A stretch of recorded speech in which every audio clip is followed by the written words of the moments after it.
Hi hello నమస్తే, welcome to Saith TV. And present మనతో పాటు ఉన్నారు అప్పట్లో కాంట్రవర్సీకి ఆయన కేర్ ఆఫ్ అడ్రస్ జరిగిన ఇష్యూస్ వాటి మీద ఆయన చాలా సీరియస్గా మాట్లాడారు. అంటే ఒక ప్రధాన ఇష్యూ చెప్తే మీకు ఆటోమేటిక్గా అది స్ట్రైక్ అయిపోద్ది. కత్తి మహేష్ సీన్ అప్పుడు జరుగుతున్నప్పుడు ప్రధానంగా ఆయన డిఫెండ్ చేసిన వ్యక్తి రామ్కి గారు మనతో పాటు ఉన్నారు. మరి ఈ కరోనా టైంలో ఆయన ఏం చేస్తున్నారు, అసలు ఆయన ఫ్యూచర్ ప్రాజెక్ట్స్ ఏంటి, వాటి గురించి ఇప్పుడు మాట్లాడిద్దాం. మేబీ ఆయన ఏం మాట్లాడినా కాంట్రవర్సీగానే ఉంటుంది. Will hope so. ఆయనతో మాట్లాడిద్దాం. సార్ నమస్తే, ఎలా ఉన్నారు? బాగానే ఉన్నాను, కానీ కాంట్రవర్సీకి కేర్ ఆఫ్ అడ్రస్ కాదు. నేనేం మాట్లాడినా కాంట్రవర్సీ అయితే కాదు, అవుతుంది. లేదు, కాంట్రవర్సీ ఉన్న చోట నేను కూర్చుంటే కాంట్రవర్సీస్ ఆగినాయి. సో తప్ప నేను మాట్లాడిన మాట ఏది ఎప్పుడు కాంట్రవర్సీ బట్ మీరు ఆ కాంట్రవర్సీ జరిగిన టైంలో మీరు ఉన్నారు కాబట్టి దాన్ని ఇంకా ప్రొజెక్ట్ అయ్యింది కాంట్రవర్సీ కేర్ ఆఫ్ అడ్రస్. తప్పు. అగ్ని ప్రమాదం జరిగిన చోట మీరు ఉన్నారంటే అది అగ్ని మీరు అంటించినట్టు కాదు. ఏదో ఇల్లు కాలుతున్న చోట మీరు ఉన్నారంటే ఈ ఇల్లు మీరు తగలేసారా? లేదు, కాదు కదా. కాదు. సో మీరు బట్ మీకైతే ఆ బ్రాండ్ ముద్ర అయితే పడింది కదా. ఏ లేదు, ఎవరు మీరు వేయడానికి ప్రయత్నం చేస్తున్నారు, అందుకే నేను స్టాప్ ఇట్ అంటున్నాను. అది మీరు ఎన్ని వీడియోలన్నా చూడండి, నేను ఎప్పుడు కాంట్రవర్సీ చేయలేదు. ఏమైనా కాంట్రవర్సీలు ఉన్న చోట నేను ఆపడానికి ట్రై చేశాను అనమాట. ఓకే, అది అంటే మీరు కరెక్ట్గా వీడియోలు చూడలేదు అనేది నాకు అర్థమైంది. లేదు అంటే మేము అప్పుడు రెగ్యులర్ ఫాలో అయింది మీ వీడియోసే కదా. కానీ అప్పుడు మరి నా మాట ఎక్కడ కాంట్రవర్సీ కాలేదు. ఇప్పుడు ఈవెన్ మీరు ఎక్కడన్నా బయట ఇండస్ట్రీలో ఎవరిని అడిగండి, రామ్కి గారు అంటే ఆయన కాంట్రవర్సీ చేస్తుంటాడు కదా, కాంట్రవర్సీ పర్సన్ కదా అంటారు. అది మీరు విన్నారో లేదో నేను బ్రదర్, మీ పేరేంటి? రామా. నా పేరు రామ. ఇక్కడ వీళ్ళు ఉన్నారు కదా, కాంట్రవర్సీ చేశారని ఎవరితో అన్నా చెప్పిస్తారా? కాంట్రవర్సీ వాళ్ళకి కూడా తెలుసు, వాళ్ళు కూడా అదే చెప్పారు. కాంట్రవర్సీ నేను పలానా కాంట్రవర్సీ నేను చేశాను మీరు చెప్పండి ప్లీజ్. ఇప్పుడు టీవీ దీంట్లో పలానా ఇష్యూ మీరు కాంట్రవర్సీ చేశారని చెప్పండి. చెప్పండి, కాంట్రవర్సీ మీరు చేశారు. నేను చేశానని చెప్పండి. బిగ్ బాస్ మీద కూడా మాట్లాడారు. కాంట్రవర్సీ ఏం చేయలేదే. కాంట్రవర్సీ అయ్యింది కదా. లేదే, ఏ విషయం? No, nothing. కౌశల్ గారిది. అవును, కానీ కాంట్రవర్సీ ఏం కాలేదే. ఏదన్నా కాంట్రవర్సీ ఉన్న చోట నేను అది దాన్ని ఆపడానికి ట్రై చేస్తా. ఓకే, కానీ నేను మనం కాంట్రవర్సీ చేయడం అంటే మీరు ఇప్పుడు అరుస్తూ ఉంటే బ్రదర్ అరవద్దు, ఇది కరెక్ట్ కాదని చెప్పడం అది కాంట్రవర్సీ కాదు. డిఫెండ్ చేయడం అది కాంట్రవర్సీ కాదు. లేదు, మిమ్మల్ని మీకు లేనివేయో మీకు అంటగట్టి, అది ఇప్పుడు మీరు నాకు అంటగడుతున్నారు చూసారా, అట్లా ఏదన్నా అంటగడితే అది కాంట్రవర్సీ. సో నేను ఎప్పుడు కాంట్రవర్సీ ఓకే, కామన్ పర్సన్ అంతేనా? అంతే, కామన్, అంతే, దట్స్ ఇట్. కాంట్రవర్సీలు నేను వెళ్ళిన తర్వాత ఆగినాయి. కాంట్రవర్సీస్లో నేను ఉన్నానేమో కానీ కాంట్రవర్సీ చేసింది నేను కాదు. నేను ఆపడానికే ఎప్పుడు ప్రయత్నం చేశాను తప్ప కాంట్రవర్సీ అనేది నేను అడిగంట. ఓకే, మామూలుగా మీరు రెగ్యులర్గా ఇప్పుడు జరుగుతున్న వాటి గురించి మాట్లాడదాం సార్, ట్రెండింగ్ టాపిక్స్ గురించి. ఇప్పుడు బిగ్ బాస్ సీజన్ 4 నడుస్తుంది. ఏమంటారు బిగ్ బాస్ సీజన్ గురించి మీ అభిప్రాయం ఏంటి? నడుస్తుంది, చూస్తున్నారు, ఓకే ఫైన్. మళ్ళీ ఇప్పుడు నేను దాని మీద ఏదో మాట్లాడి మళ్ళీ అగైన్ నేనేదో కాంట్రవర్సీ, నేను మీకు చెప్పాను అంటే మీరు ఏం ఎక్స్పెక్ట్ చేస్తున్నారో నా దగ్గర నుంచి కాంట్రవర్సీ అయితే మీరు క్రియేట్ చేయలేరు. మీరు అది ఆన్సర్ చేయడానికి పాస్ చేస్తున్నారా? లేదు, నేను తక్కువ చూశాను. నేను బిగ్ బాస్ 4 తక్కువ చూశాను. నాకు ఫస్ట్లో జూనియర్ ఎన్టీఆర్ చేసింది ఎక్స్ట్రాడినరీ అనిపించింది, చాలా బాగా అనిపించింది. ఆ తర్వాత ఇంకా అంటే కొన్ని గేమ్స్ అవి నాకు కొన్ని నచ్చలేదు, మరి దారుణంగా ఉన్నాయి. ఇప్పుడు ఓకే, గేమ్స్ అవి పర్వాలేదు కానీ బట్ నేను పెద్ద ఫాలో అవ్వట్లేదండి. పెద్ద ఫాలో సెకండ్ థర్డ్ అంతగా నచ్చలేదు, అంతే. 4th నాకు నచ్చలేదు, అసలుకి నచ్చలేదు. 4th పెద్దగా నచ్చలేదు, అంటే అదేదో కొంచెం సప్పగా ఉన్నట్టు అనిపించింది. సప్పగా ఇన్ ద సెన్స్ అంటే లోపల గేమింగ్స్ బాగుండట్లేదు. లేదు, అంటే మళ్ళీ నాగార్జున గారే వచ్చారు కదా, సో అంత ఇదిగా అనిపించలేదు నాకు. అంటే నాని చేశారు, ఓకే బట్ జూనియర్ ఎన్టీఆర్ చేసినప్పుడు అంత ఇది నాకు మళ్ళీ ఎక్కడ అనిపించదు. అంటే నాగార్జున గారు, నాని గారు అంత ఆ రేంజ్ రీచ్ అవ్వలేదంటారా? అయిందో లేదో నాకు తెలియదు, అంటే మీడియాలో మీకు తెలియాలి, వ్యూవర్స్ ఎంతమంది ఉన్నారు లేకపోతే ఎలా ఉందనేది నాకు తెలియదు, నేను పెద్ద చూడట్లేదు. అంటే నాగార్జున గారు రీసెంట్గా చెప్పారు హయ్యెస్ట్ వ్యూవర్స్ ఈ బిగ్ బాస్ 4K ఉన్నారు అని చెప్పి. అవునా? సీజన్ 4th ఉన్నారు. తెలియదు మరి. ఓకే, ఉండే అవకాశాలు కూడా ఉండొచ్చు ఏమో. ఈ కరోనా ఎఫెక్ట్కి అందరూ వర్క్ ఫ్రమ్ హోమ్ చేస్తున్నారు కదా, సో ఎక్కువ మంది టీవీల దగ్గర కూర్చునే అవకాశాలు ఉన్నాయి. ఇంతకుముందు అయితే ఆ టైంలో మ్యాక్సిమం జనాలు ట్రాఫిక్లోనే ఉండేవారు. అవును, ఆ టైంకి ఇంటికి, ఆఫీస్ నుంచి ఇంటికి చేరే ట్రాఫిక్లోనే ఉండేవారు. ఇప్పుడు ఇది లేదు కదా, మేబీ వచ్చి ఉండొచ్చు, నాకు తెలియదు. ఓకే, అంటే మామూలుగా ఈ నాగార్జున గారు సెకండ్ టైం హోస్టింగ్ చేయడం నచ్చలేదు. మేబీ ఇంకొకరు ఎవరిని చేస్తుంటే బాగుండేదేమో అని అనిపించింది నాకు అది. ఓకే, అంటే ఇప్పుడు సమంత గారు వచ్చారు, చూసారా? నేను చూడలేదండి, చూడలేదు. ఓకే, అసలు మామూలు ఫాలో అవ్వరు? ఇప్పుడు ఫాలో అవ్వట్లేదు నాకు, నేను 1, 2 ఫాలో అయ్యాను. కాన్సెప్ట్ నచ్చుతుందా సార్? ఆ బిగ్ బాస్ అనే కాన్సెప్ట్, ఒక 16 మెంబర్స్ 15 మెంబర్స్ను ఒక హౌస్లో పెట్టేసి ఏవో గేమ్స్ ఆడేయడము, ఆ కాన్సెప్ట్ నచ్చుతుందా? ఎందుకు నచ్చదు? Entertainment, it's an entertainment. And బేసిక్గా మన జనానికి ఉన్న ఒక క్యూరియాసిటీ ఏంటంటే పక్కింట్లో ఏం జరుగుతుంది, ఎవరు ఏం చేస్తారు అని ఆ సైకలాజికల్ వీక్నెస్ని బేస్ చేసుకుని తీసిన షో ఇది. సో మేబీ హిట్ అయ్యే ఛాన్సెస్ ఎక్కువే ఉంటాయి కదా. మామూలుగా చాలామంది దాన్ని అపోజ్ చేస్తారు. చాలామంది అంటే తక్కువ మంది చేస్తారు. దేనికి అపోజ్ చేస్తారు? ఇప్పుడు నేను 3లోనో దేంట్లోనో నేను అపోజ్ చేశాను. ఇప్పుడు ఈవెన్ కౌశల్ విషయంలో కూడా కౌశల్ ఆర్మీని నేను అపోజ్ చేశా. అంత పిచ్చి, అది కరెక్ట్ కాదు. జనాలు అంత ఎర్రగా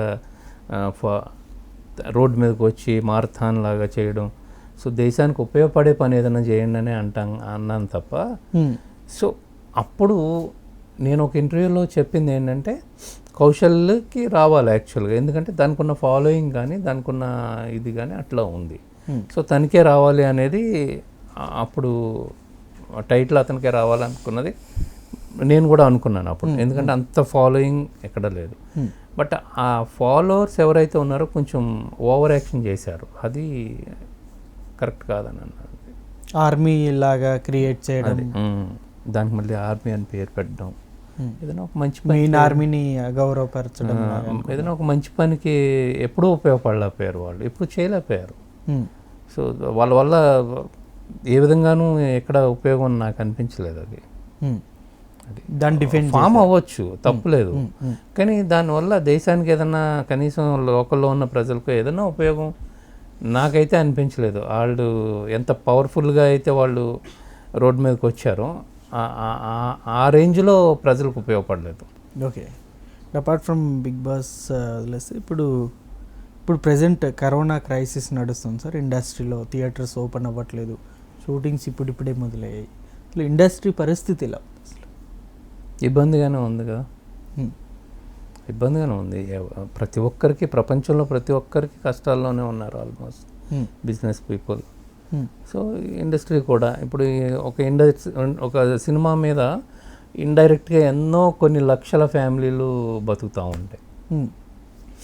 ప్రొడ్యూసర్, సినిమా హిట్ అయితే ప్రొడ్యూసర్ బాగుంటాడు, ఓకే. సినిమా ఫ్లాప్ అయితే ప్రొడ్యూసర్ ఒక్కడే నాశనం అయిపోతాడు. కానీ కొన్ని లక్షల మంది అయితే దాని మీద బ్రతుకుతారు. అట్లీస్ట్ కొన్ని లక్షల మంది. ఒక థియేటర్లో ఓకే మినిమం చూస్తారు, థియేటర్ రన్ అవుతుంది. థియేటర్లో సమోసాలు సైకిల్ స్టాండ్లో ఉన్న వాళ్ళ దగ్గర నుంచి ప్రతి ఒక్కళ్ళు, డైరెక్టర్ వరకు, హీరో వరకు, ప్రతి ఆర్టిస్టు ఎంతో కొంత భోజనం అయితే తింటారుగా ప్రొడ్యూసర్ పేరు మీద. సో ఇప్పుడు అవన్నీ కట్ అవుతాయి యాక్చువల్గా, అవన్నీ ఇబ్బంది పరిస్థితి. సో కష్టాల్లో అయితే ఉంటారు కదా. ఒక ప్రొడ్యూసర్ని బట్టి ఆధారపడి, ఒక సినిమాని బట్టి ఆధారపడిన జాబ్ హోల్డర్స్ వీళ్ళంతా, వాళ్ళందరూ ఇబ్బంది అయితే పడతారు ఇప్పుడు. ఓకే, ఇప్పుడు సినిమా థియేటర్లో ఓపెన్ అవ్వట్లేదు, ఏంటి మరి సినిమా ఫ్యూచర్ ఎలా ఉండబోతుంది? ఓటీటీకే పరిమితం అవుతుందా? అంటే చాలా సినిమాలు ఓటీటీలో రిలీజ్ అయిపోతూ ఉన్నాయి, రిలీజ్ చేసేస్తూ ఉన్నారు. ఇప్పుడు అంటే నెక్స్ట్ జనరేషన్ ఓటీటీ అనుకోవచ్చా మనం? లేదు మళ్ళీ సినిమా థియేటర్కి ఆ స్కోప్ వస్తుంది మళ్ళీ? ఖచ్చితంగా వస్తుందండి. ఎందుకంటే జనానికి ఎప్పుడు కూడా కొంచెం ఎంటర్టైన్మెంట్, బయటికి వెళ్ళే స్వేచ్ఛ ఇది కావాలి. ఇప్పుడు తప్పక ఆప్షన్ లేక మనం ఇంట్లో కూర్చుని ఓటీటీ ఓకే నడుస్తుంది, కానీ అలానే థియేటర్స్ నడవడానికి ఏం లేదండి. ఒక 1-2 years తర్వాత మళ్ళీ మామూలే. ఇంట్లో పిల్లలు ఉంటారు, బయటికి వెళ్దామనే అంటారు. సో ఫ్యామిలీస్ కానీ లేకపోతే ఫ్రెండ్స్ కానీ బయటికి వెళ్ళి ఏదన్నా ఎంటర్టైన్మెంట్ అంటే సినిమానే ఉంటుంది. సో డెఫినెట్గా ఆ పెద్ద స్క్రీన్లో చూసిన ఫీలింగు ఇంట్లో టీవీ పెట్టి కూర్చొని చూస్తే రాదు. సో కాబట్టి సినిమాలకు ఉంటుందండి, లేకుండా ఉండదు, డౌటే లేదు. ఇప్పుడు ఈ కరోనా క్రైసిస్ టైంలోనే ఎక్కువగా హెల్పింగ్లో ఎక్కువగా ఫోకస్ అయింది సోనూ సూద్ గారు.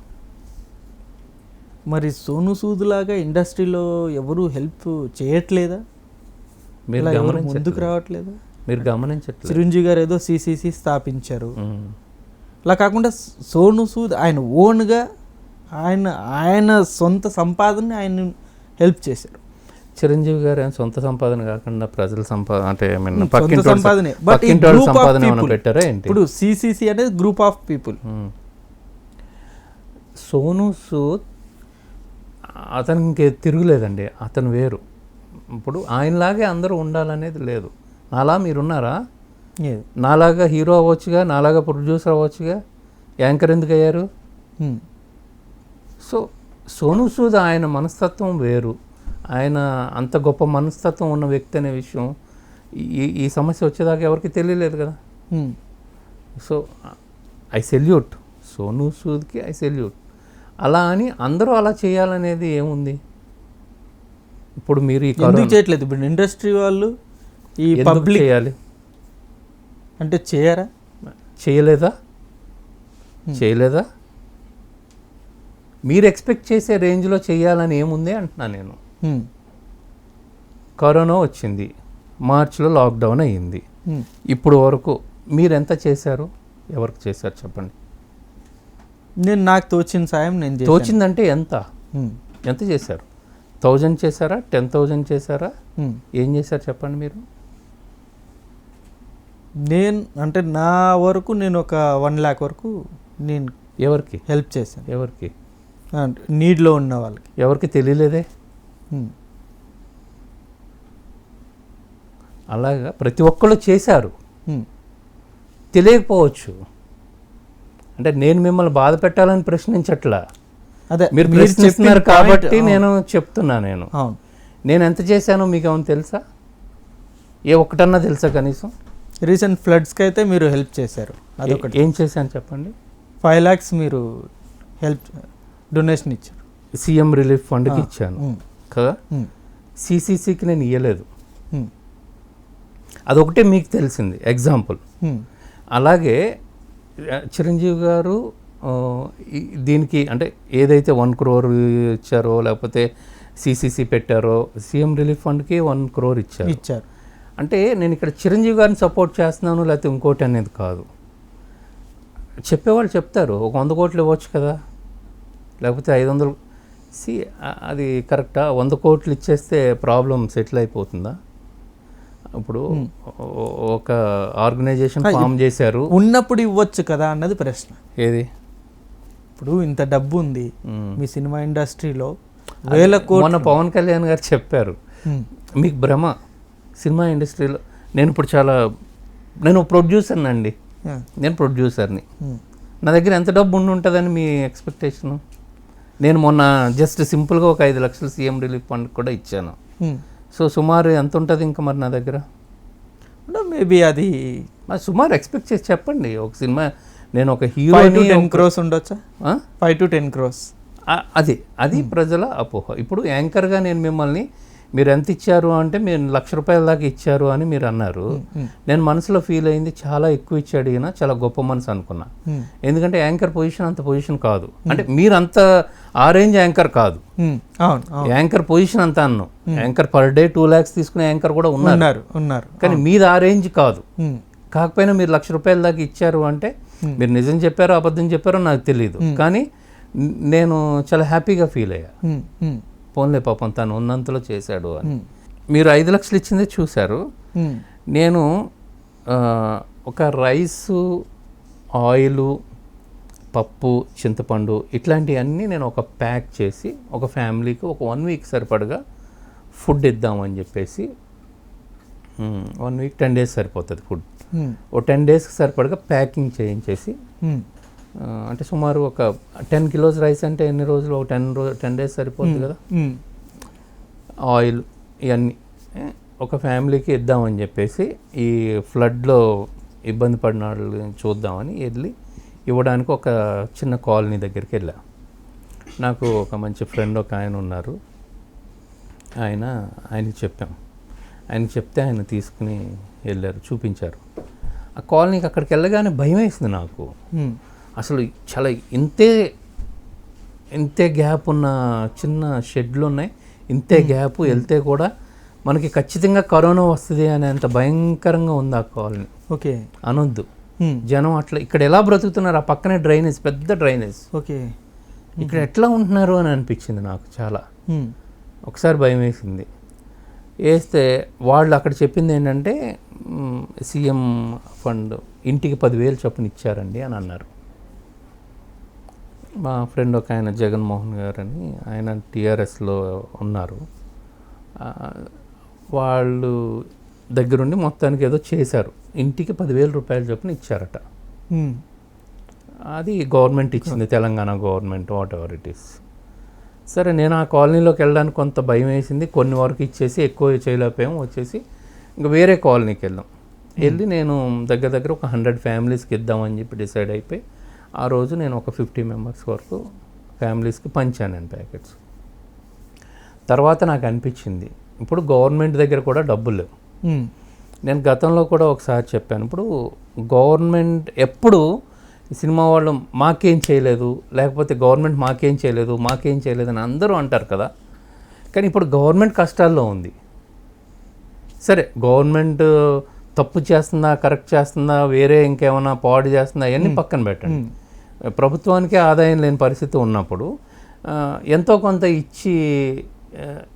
ఇవ్వాల్సిన బాధ్యత అందరికీ ఉందని నాకు అనిపించింది. సో అందులో నాకు కూడా రెస్పాన్సిబిలిటీ, మనం ఏం చేస్తున్నాము సో అనిపించి నేను వెళ్ళి ఇవ్వడం జరిగిందనమాట. సో నా దగ్గర ఒక 5 కోట్లు 10 కోట్లు ఉంటే నేను వెళ్ళి 5 లక్షలు ఇవ్వడం కాదు. మనం చేయాల్సిన బాధ్యత, ఇప్పుడు హక్కు గురించి అడుగుతూ ఉంటాం, మాకు ఇది లేదు అది లేదు అది లేదు ఇది లేదు అని, కానీ బాధ్యతల గురించి ఎవరు మాట్లాడరు. అది కరెక్ట్ కాదు. సో గవర్నమెంట్ ఇబ్బందులు ఉన్నప్పుడు మనం ఎంతో కొంత మనం ఇవ్వాల్సిన బాధ్యత అని అనిపించింది అది. అండ్ అక్కడికి వెళ్ళి జనాన్ని చూస్తే ఎంత బాధ వేసిందంటే, బట్ ఒక విషయం, వాళ్ళ ఇంటికి 10,000 ఇచ్చారన్న విషయం మాత్రం నాకు హ్యాపీగా అనిపించింది. పోన్లే, అట్లీస్ట్ ఎంతో కొంత సాయం అందింది కదా. సో ఆ 10,000 లేకపోతే కనీసం 1,000 రూపాయలు లేక ఇబ్బంది పడ్డ వాళ్ళు ఎంతోమంది. పనులు లేవు, అసలు కరోనా, పనులు లేవు. ఇప్పుడు మీరు ఇదే పాయింట్ మీద మనం ఇంకో క్వశ్చన్ రైజ్ చేసినట్టయితే, కేవలం ఈ సినిమా ఇండస్ట్రీ వాళ్ళు తెలంగాణ సమస్యల మీద మాత్రమే స్పందిస్తారా? ఆంధ్రాలో వరదలు రాలేదా?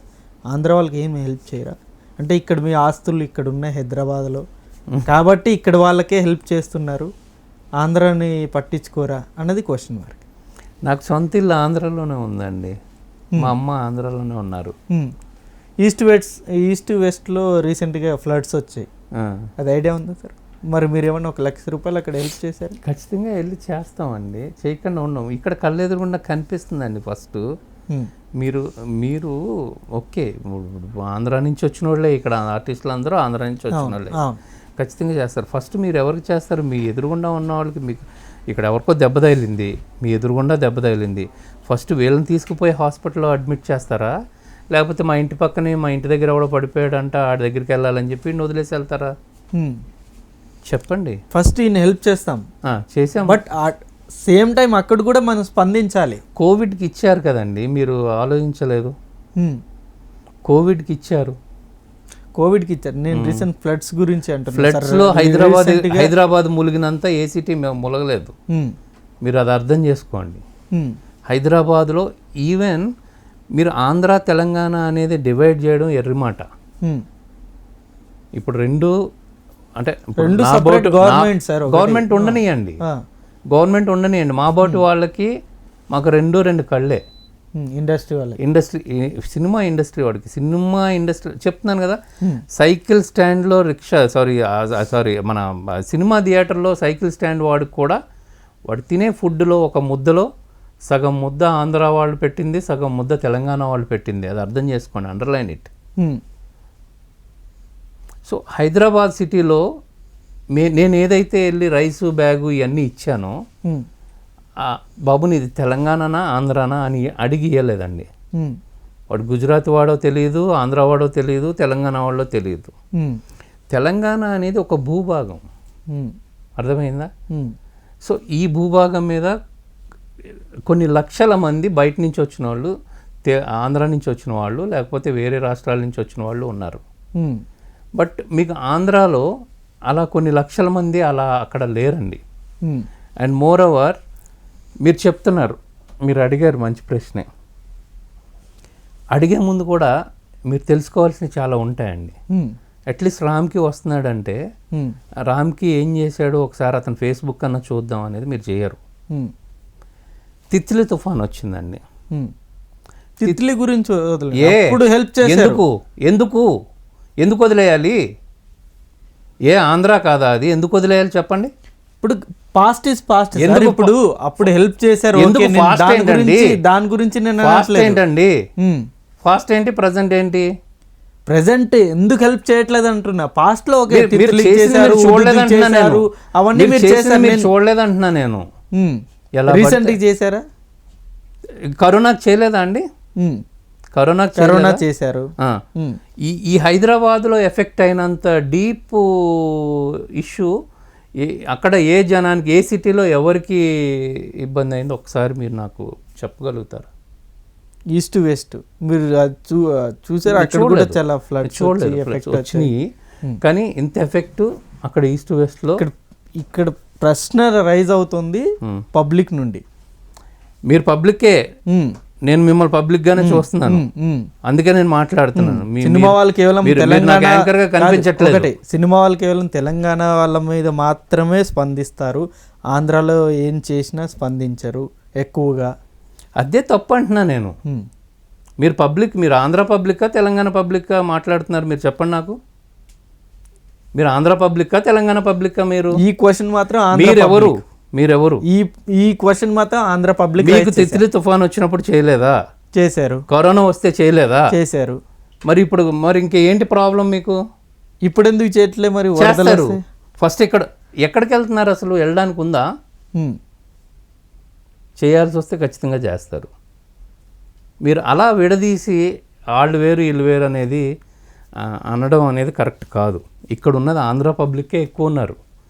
నేను పంచిన 100 బ్యాగ్స్లో మేబీ ఒక 50 బ్యాగ్స్ ఆంధ్ర ప్రజలే తినుంటారేమో, నాకు తెలీదు. ఎందుకంటే తెలంగాణ వాళ్ళు వచ్చి ఆ డ్రైనేజ్ పక్కన గుడి చేసుకుని ఎవడో ఉండడు. అది మీరు అండర్లైన్ చేసుకోండి. తెలంగాణ వాడు అక్కడ డ్రైనేజ్ పక్కన ఏదైతే టెంపరీ గుడి చేసుకున్నాడో అందులో ఆయన తెలంగాణ వాళ్ళు ఉండరు. ఆ గుజరాత్ వాళ్ళు, మహారాష్ట్ర వాళ్ళు, ఆంధ్ర వాళ్ళు, వలస కూలీలు వాళ్ళు, వలస కూలీలు అండి వాళ్ళు.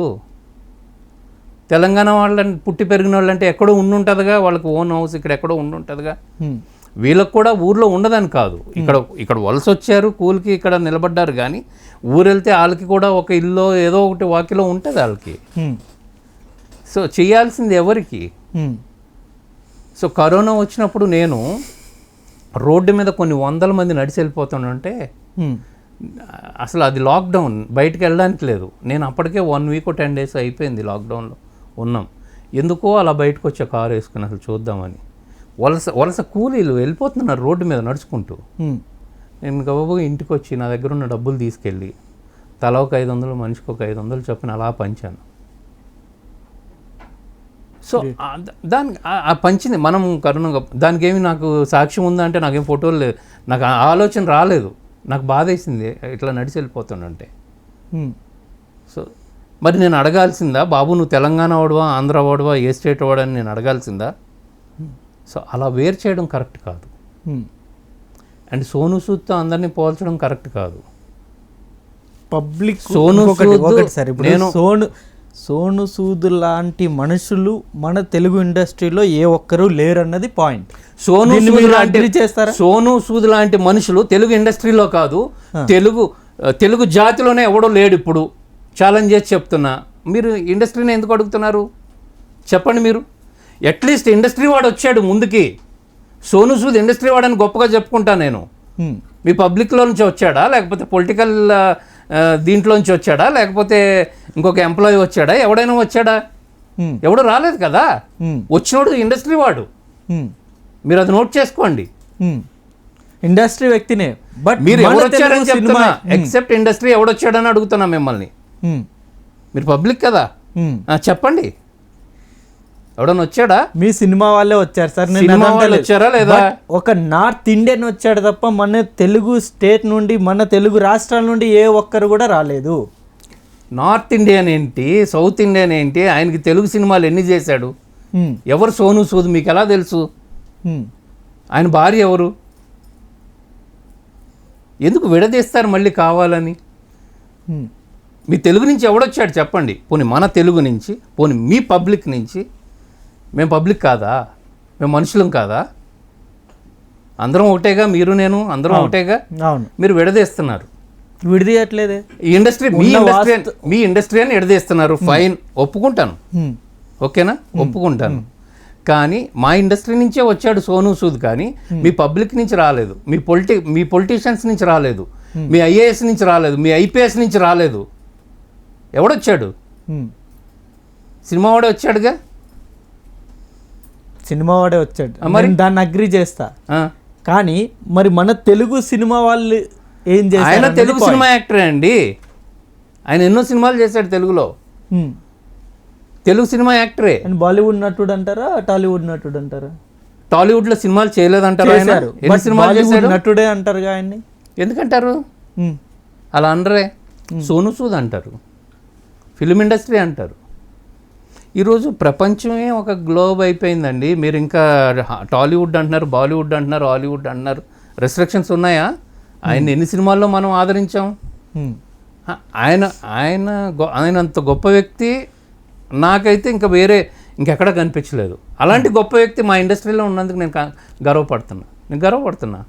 మీరు గర్వపడండి. మా పబ్లిక్లో ఇంత ఉన్నారు, ఇంత ఇచ్చేస్తున్నారు. ఏం పబ్లిక్, చాలా మేమే సఫర్ అవుతున్నాం. మీరు సఫర్ అయ్యారు. పబ్లిక్ ఎంతమంది సఫర్ అయ్యారు? ఎంతమంది అవ్వలేదు. ఎంతమంది సఫర్ అయ్యారు చెప్తారా? ప్రతి ఒక్క పబ్లిక్ సఫర్ అయినదే. సరే, ప్రతి సినిమా వాడు సఫర్ అవ్వలేదా? మీకు కనిపించే 10 మంది యాక్టర్లు, 10 మంది ప్రొడ్యూసర్లు తప్ప సినిమా వాళ్ళు కనిపించలేదా? సినిమాల్లో లక్షల మంది ఉన్నారు, లక్షల మంది పని చేస్తున్నారు, వాళ్ళు సఫర్ అవ్వట్లేదా? అవుతున్నారు. మరి వాళ్ళు పబ్లికే కదండి, మరి ఎలా మాట్లాడతారు? మీ ఇష్టమైన పర్సన్ నటుడు పవన్ కళ్యాణ్ గారు. నేను ఎప్పుడు చెప్పలేదే. డిఫెండ్ చేశారు అప్పుడు. అదే మీరు నన్ను ఫాలో అవ్వలేదు అంటున్నా. నేను అదే టీవీ 9లో నేను కూర్చున్నప్పుడు నేను చెప్పాను, నేను పవన్ కళ్యాణ్ గారి ఫ్యాన్ కాదు, నేను అభిమాని కాదు. బట్ నేను సినిమా ఇండస్ట్రీకి ఉన్న అభిమానులు అందరికీ అభిమాని. మీరు అర్థం చేసుకోండి. నాకు పవన్ కళ్యాణ్ ఒక సినిమా హిట్ అయితే కొన్ని లక్షల మంది భోంచేస్తున్నారు. ఎన్టీఆర్ సినిమా హిట్ అయితే అలా కొన్ని లక్షల మంది భోంచేస్తున్నారు. వాళ్ళతో పాటు ప్రొడ్యూసర్ కూడా భోంచేస్తున్నాడు చక్కగా. ఓ మహేష్ బాబు సినిమా హిట్ అయితే కొన్ని లక్షల మంది. నేను అలా ఇష్టపడతాను వాళ్ళని.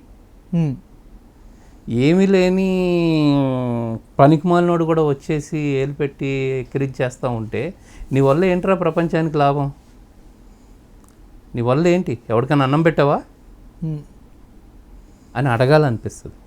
ఇంత తప్ప మామూలు పర్సనల్గా ఇష్టాలు ఏమి ఉండవా? పర్సనల్గా నాకు ఇప్పుడు సోను సూద్ చేశాడండి, ఆయన అంటే ఇష్టం నాకు. గబుక్కుని ఎవరో చెప్తున్నాను కదా, ఎవరో పాపం అక్కడ పడిపోయారు, మీరు గబుక్కుని లేపి తీసుకెళ్తున్నారు, మీరు హీరో నాకు, అంతే, దట్స్ ఇట్. ఇండస్ట్రీని ఎవరేమన్నా అంటే మీరు రియాక్ట్ అవుతారు అంతేనా? మీ అమ్మని ఏమన్నా అంటే మీరు రియాక్ట్ అవరా? ఆబ్వియస్లీ అవుతాం. మీ నాన్న అంటే రియాక్ట్ అవరా? అవుతాం. ఆబ్వియస్లీ ఇంచుమించుగా ఉంటుంది. దాంట్లో ఉన్నామని అనుకుంటున్నాము. అట్లీస్ట్ లేనిపోని ఊరికనే అంటే ఇప్పుడు మీరు అన్నారు, సో నా రియాక్షన్ చూశారు కదా, దానికి మీ దగ్గర ఆన్సర్ ఉందా? మీరు కాదు, ఎవరినైనా రమ్మానండి, కూర్చోబెట్టండి, ఐ లాస్క్, ఆన్సర్ చెప్పమానండి, చూద్దాం. ఈ లాక్డౌన్ పీరియడ్లోనే ఒక పర్సన్ మీ స్థాయి వ్యక్తి కాదు, బట్ ఆ పర్సన్ ఇండస్ట్రీలో ఉన్న ప్రతి ఒక్కరిని మెన్షన్ చేస్తూ బూతులు తిట్టారు. అది తెలుసా మీకు? తెలీదండి. లాక్డౌన్ పీరియడ్లోనా? చూడలేదండి. రాకేష్ మాస్టర్ అని ఒక పర్సన్, చూడలేదా అండి? తెలీదా? రాకేష్ మాస్టర్ తెలుసు, చూశాను. సీనియర్ మాస్టర్ ఆయన, ఓకే. ఆయన మాటల్లో నాకు అంటే ఒక ఆవేదన అనిపిస్తుంది. అంటే ఏదన్నా 10 మందికి చేయాలి, హెల్ప్ చేయాలన్న ఆవేదన అనిపిస్తుంది కానీ ఓకే, బట్ కొన్ని మరి కరెక్ట్గా అనిపించదు ఆయన మాట్లాడే నాకు. అదే నేను పర్సనల్గా మాట్లాడకూడదు అంటానండి. ఇప్పుడు మీరు ₹1,00,000 పెట్టానని మీరు అన్నారు, పెట్టారో లేదో నాకు తెలియదు. 5 లక్షలు పెట్టవచ్చు కదా అని నేను అనకూడదు. అట్లీస్ట్ పెట్టడానికి ముందుకు వచ్చారు కదా, అది సంతోషకరమైన విషయం. మరి మీరు ఇందాక అన్నారు, నేను వాళ్ళు ఎవరన్నా ఇలా విమర్శిస్తే నేను రియాక్ట్ అవుతాను అని. మరి మీరు ఎందుకు రియాక్ట్ అవ్వలేదు? నేను చూడలేదని చెప్తున్నాను కదండి, నాకు తెలియదు కదా. నిజంగా తెలీదా? నిజంగా తెలియదండి. మీరు ఇందాక అన్నారు ఆయన పర్సనల్ అటాక్ చేయడం కరెక్ట్ కాదని. అంటే మీకు మీరే అన్నారు కదా, ఇన్ఫర్మేషన్ తెలిసే ఉంటుంది. మీరే అన్నారు, ఇప్పుడు మీ నోట్తో మీరు అన్నారు, యూ కెన్ సీ దట్. ఇట్లా పర్సనల్గా ఇలా అన్నారు, అందరినీ బూతులు తిట్టారు అనే మాట మీరు మాట్లాడారు. పేరున బూతులు తిట్టారు అన్నట్టు మాట్లాడారు మీరు. అందులో నా పేరు కూడా ఉందో నాకు తెలీదు. నా పేరు ఎత్తే అంత, ఆయన నా పేరు ఎత్తే అంత పెద్దవాడిని అయితే నేను కాదు. కాబట్టి నా పేరు ఎత్తుండడు. బహుశా ఆయన ఎత్తుంటే ఎవడో ఒకడు ఫోన్ చేసి చెప్పుండేవాడు నాకు, నేను తిడుతున్నాడు అనేసి. ఎవరో ఫ్రెండ్స్ ఉంటారుగా, బహుశా నన్ను తిట్టుండడు. ఎవరిని తిట్టాడో నాకు తెలియదు. అంటే చిరంజీవి గారిని, బాలకృష్ణ గారిని, మొత్తం ఇండస్ట్రీలో ప్రభాస్, ఎన్టీఆర్, పవన్ కళ్యాణ్ అందరినీ నేను చూడలేదండి. సింపుల్ ఆన్సర్, చూడలేదంటే స్కిప్, అంతేనా? మీరేం ఎక్స్పెక్ట్ చేస్తున్నారు నా నుంచి? అంటే నేను కూడా ఏదన్నా ఎవడాడు తిట్టిందని అనమంటారా? తెలిసి రియాక్ట్ అవ్వట్లేదేమో అనుకుంటున్నాను నేను. మీరు చెప్తేనే నేను విన్నాను, నేను చూడలేదు. అండ్ మోర్ ఓవర్ ఎవరెవరో ఏదో మాట్లాడిన ప్రతిదానికి మనం రియాక్ట్ అవ్వనవసరం లేదు. మీరు ఇందాక ఇండస్ట్రీ గురించి కానీ, ఇండస్ట్రీలో వ్యక్తుల గురించి కానీ చెప్తే రియాక్ట్ అవుతానన్న. ఒక విషయం 4 నెలలు టీవీలో రోల్ అయింది.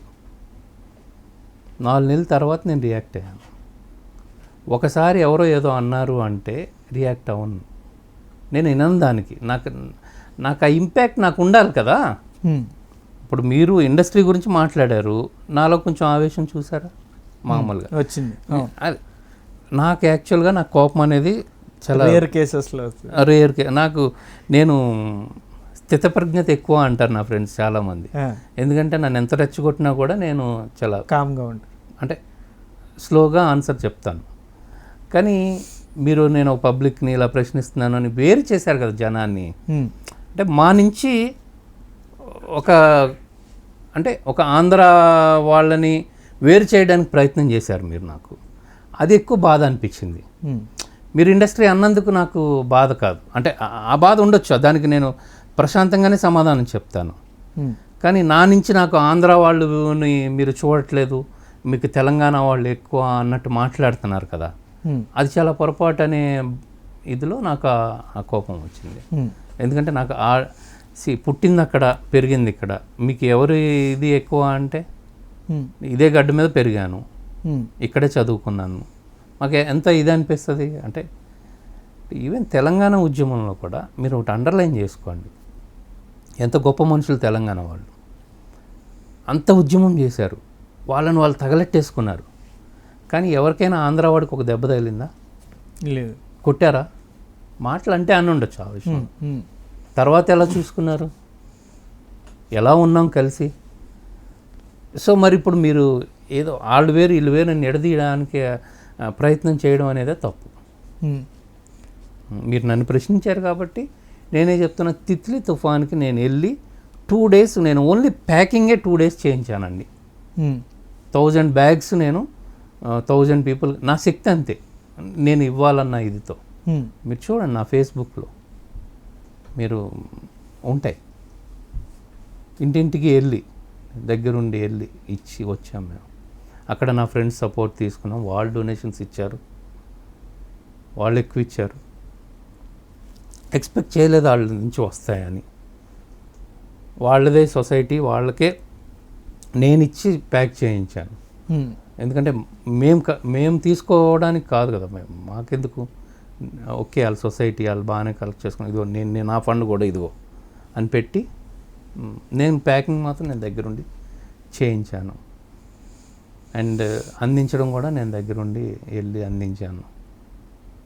అందుతున్నాయా లేదా అనేది, సరిగ్గా ప్యాక్ చేస్తున్నారా లేదా అనేది తపన. అట్లా ఎవరికో ఇచ్చేసాం ఒక 1000 బ్యాగులు రెడీ చేయండి అని, ఆడు ఏం కట్టేస్తున్నాడో తెలియదు కదా. అవును. సో కరెక్ట్ కాదు కదా, దగ్గరుండి మనం ప్యాక్ చేయొచ్చు. ఓకే.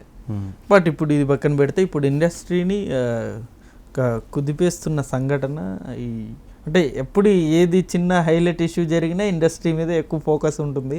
ఇప్పుడు రీసెంట్ డ్రగ్స్ మాఫియా చాలా హల్చల్ చేసింది గత 2-3 నెలల నుండి. అటు బాలీవుడ్ నుండి కోలీవుడ్, టాలీవుడ్ ఇది మొత్తం సర్క్యులేట్ అవుతుంది. ఇటు ఇండస్ట్రీలో డ్రగ్ మాఫియా ఎక్కువ హవా నడుస్తుందా? తెలీదు, కుదిపేస్తుంది అన్నారు. ఎవరిని కుదిపింది, ఎక్కడ కుదిపింది లేదా మన టాలీవుడ్లో అన్ని చోట్ల ఉంది. దాంట్లో టాలీవుడ్ నుంచి కూడా కొందరు ఉన్నారు, వాళ్ళు డ్రగ్ తీసుకున్నారు అనేది ఆరోపణ వచ్చింది. ఎవరన్నా తీసుకున్నారని ప్రూవ్ అయిందా? ప్రూవ్ అయితే కాలేదు. మరి మనకెందుకు క్వశ్చన్ మార్క్ అదే. మరి మనకెందుకు దాని గురించి? నేనైతే తీసుకోలేదు. సో దాని గురించి ఆ సబ్జెక్ట్ నాకు తెలీదు. కానీ ఫోకస్ మాత్రం ఇండస్ట్రీలో ప్రతి ఒక్క వ్యక్తి మీద వస్తుంది కదా, ఇండస్ట్రీ అంతా ఇంతే, డ్రగ్స్ ఇలాగే ఉంటే డ్రగ్ కల్చర్ ఉంటుంది అన్నది. డ్రగ్ కల్చర్ ఎందుకు ఉంటుంది ఇండస్ట్రీలో? తప్పు కదా. ఇప్పుడు రాజశేఖర్ గారికి బాగాలేదు, ఐసీయూలో అడ్మిట్ చేశారు. అదే ఐసీయూలో ఎంతమంది ఉన్నారు, వాళ్ళ గురించి మాట్లాడంగా. ఇప్పుడు ఇక్కడికి తీసుకున్న వాళ్ళు కూడా ఎవరు తీసుకున్నట్టుగా ఏం అనిపించలేదు. అంతా మీ అంటే ఆరోపణలు, సృష్టి కాదు, ఆరోపణలు ఉన్నాయి. బట్ ప్రూవ్ అవ్వలేదు కదా. ఇండస్ట్రీ అంతా కాదు కావు అన్నది ప్రశ్న. ఎందుకు ప్రూవ్ కావు? తప్పు చేస్తే ఎందుకు ప్రూవ్ కావు? బిగ్ అంటే ఇండస్ట్రీ వాళ్ళు అంటే పెద్దవాళ్ళు, సంబంధాలు, పెద్ద పెద్ద రిలేషన్, పెద్దవాళ్ళతో రిలేషన్స్ ఉంటాయి. పెద్దవాళ్ళు ప్రభుత్వంతో వైఎస్ జగన్ గారి కన్నా పెద్దవాళ్ళ? జగన్మోహన్ గారు మరి జైలుకి వెళ్ళి రాలేదా? ఆయన స్థాయికి వెళ్ళకూడదు కదా, పెద్ద ఆయన కదా మరి ఆయన. అంటే పెద్దవాళ్ళతో పరిచయాలు ఉంటాయి, ఆయనకి ఇంకా పెద్దవాళ్ళతో పరిచయాలు కదా. సో తప్పు చేశారా, ఆరోపణలు ఉన్నాయి అంటే, ఐ మీన్ ఏదైనా తప్పు జరిగింది అంటే ఇప్పుడు జయలలిత కన్నా కాదు కదా, ఆవిడ వెళ్ళిందా జైలుకి? అంతకన్నా పెద్దవాళ్ళు ఎవరున్నారు ఇండస్ట్రీలో చెప్పండి. ఇప్పుడు ఆరోపణలు వచ్చిన వాళ్ళు ఎవరైతే ఉన్నారో వాళ్ళు ఏమన్నా ఇప్పుడు జయలలిత కన్నా పెద్దవాళ్ళ? ఆవిడే జైలుకి వెళ్ళింది తప్పు చేశారు, తప్పు చేశారన్న ఆరోపణ మీద. వాట్ ఎవర్ ఇట్ ఈస్, కొంత ప్రూఫ్ ఏదో ఉంది కాబట్టి. అట్లాంటి ప్రూఫ్స్ ఏమీ అంటే సరిగా ఎస్టాబ్లిష్ కాలేదు కాబట్టే కదా ఎవరు అరెస్ట్ కాలేదు. అంటే జెన్యూనే అంటారు. తెలీదు, ఒకవేళ జెన్యూన్ ఉంటే అరెస్ట్ అవ్వాలని నేను అంటాను. ఎవరన్నా తప్పు వాళ్ళే కాదు, నేను కూడా ఎవరన్నా తప్పు చేస్తే తప్పదు అనేది నా ఆలోచన. అట్లా ఇంకో మెయిన్ ఆర్జీవి గారి గురించి కూడా చాలా కామెంట్స్ చేశారు మీరు. ఎందుకని ఆర్జీవి గారు అంటే మీకు ఎందుకని పడదు? ఆర్జీవి గారు గొప్ప టాలెంటెడ్ ఒకప్పుడు.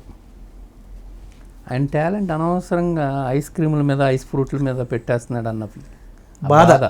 బాధ ఇప్పుడు అదే సేమ్ మళ్ళీ ఆయన వల్ల మళ్ళీ ఇండస్ట్రీకి ఏం పెద్ద ఉపయోగం లేదు. వచ్చి వాళ్ళని కెలకడం వీళ్ళని కెలకడం బురద వేయడం బురద వేయించుకోవడం తప్ప వేరే లేదన్న ఫీలింగ్ తప్ప ఇంకా వేరే ఏముంటుంది. అంతేనా? అంతే. ఆయన నాకు పర్సనల్గా తెలియని కూడా తెలియదు నాకు. నువ్వు మామూలుగా ఈ పవన్ కళ్యాణ్ గారి మీద సినిమాలు తీశాడు, అవి ఏమన్నా? పవన్ కళ్యాణ్ మీద సినిమా అదే పవన్ కళ్యాణ్ మీద సినిమా ఎప్పుడు తీశాడు ఆయన చెప్పండి? రీసెంట్గా తీశారు కరోనా టైంలో. ఆయన మీద నేను ఎప్పుడు మాట్లాడాను? ఎప్పుడో కదా, మరి చాలా గ్యాప్ ఉంది కదండి. ఏది ముందు జరిగింది? నేను దానికంటే లేదు. ఇప్పుడు పవన్ కళ్యాణ్ మీద సినిమా తీసిన తర్వాత నేను అసలు ఆయన గురించి మాట్లాడనే లేదు. ఆర్జీవి గురించి నేను అసలు మాట్లాడనే లేదు. ఇంకా నాకు ఎక్కడ బాధ ఉంటుంది? నేను అదంటలేదు. ఇప్పుడు ఆయన మీద సినిమా తీశాడు కదా, అదేమన్నా ఉందా మనసులో అలాగండి? అదే అంటున్నాను, ఆయన మీద సినిమా తీసింది మొన్న అండి, రీసెంట్గా. దాని తర్వాత నాకు అసలు ఇప్పుడు ఆయన గురించి కామెంట్ ఎప్పుడు చేయలేదు, ఆర్జీవి గురించి. దానికి ముందు నేను కామెంట్ చేశాను. సరే, ఇప్పుడు ఈ పవన్ కళ్యాణ్ గారి మీదే ఆయన సినిమా వ్యక్తే సినిమాలో ఉన్న వ్యక్తి గురించి సినిమా తీశారు డీఫేమ్ చేయడానికి, మరి దాన్ని మీరు ఏ రకంగా తీసుకుంటారు? అసలు ఆయన ఇంకా సస్టైన్ అయ్యి ఉన్నాను అని అనడానికే ఇంకా డీఫేమ్ ఆ ఫ్రేమ్లోనే ఇరుక్కుపోయాడు ఆయన. అందరినీ డీఫేమ్ చేయడానికి ట్రై చేస్తాడు, ఎవరిని ఎలివేట్ చేయడానికి ట్రై చేయడు ఆయన. ఎందుకంటే ఆయన డీఫేమ్ అయిపోయి ఆయన డిజాస్టర్లో ఉన్నాడు. ఆయన ఉనికి తెలియాలి అంటే ఎవరో ఒకరిని డీఫేమ్ చేయడానికి ట్రై చేస్తాడు, ఆ బురదలోకి లాగడానికి ట్రై చేస్తూ ఉంటాడు తప్ప, బట్ అతని ప్రయత్నం అయితే ఫలించదుగా. ఏదో తాపత్రయపడుతూ ఉంటాడు ఆయన. ఒక గొప్ప టాప్ డైరెక్టర్ ఇప్పుడు ఇలా ఎందుకు అయిపోయాడు అంటారు సార్? చూస్ అయిపోయింది అంటారు కదా, మ్యాటర్ లేదంటారు అంటారు కదా. మేబీ అలాంటిదే అనుకోవాలి ఎవరికైనా, అంతే. ఒకప్పుడు శివ, సర్కార్ సూపర్, అసలు ట్రెండ్ సెట్టర్ ఆయన. అవును, ఆయన ట్రెండ్ సెట్టర్. మేము కూడా ఆయన సినిమాలు చూసి చైన్లు పట్టుకు తిరిగిన రోజులు ఉంటాయి. అంటే ఆ చిన్న వయసులోనే ఈవెన్ ఎంతెంత పిల్లలు కూడా చైన్ పట్టుకుని డైలాగులు చెప్పిన రోజులు అయ్యి. సో అంత ట్రెండ్ సెట్ చేశాడు ఆయన. బట్ మరి ఇప్పుడు ఆయన తీసే సినిమాలు మీరు చూసారు? ఐస్ క్రీమ్, ఐస్ ఫ్రూట్ ఏదో చూసారా? నేను చూసాను. అంటే ఐస్ సినిమాలు ఏం వదలరేమో, ఆయన సినిమాలు ఏం ఆయన సినిమాలు అన్ని చూడలే. ఈ ఐస్ క్రీమ్లు వదలరా? ఐస్ క్రీమ్ కాదు, అప్పట్లో ఆయన ఫస్ట్ ఎక్కువ హైప్ అయింది ఐస్ క్రీమ్ సినిమా. చాలా గ్యాప్ తర్వాత తీసిన సినిమా. రక్త చరిత్ర తర్వాత ఏవో కొన్ని తీశారు, కానీ ఎక్కువ ఫోకస్ అయింది ఐస్ క్రీమ్ సినిమా.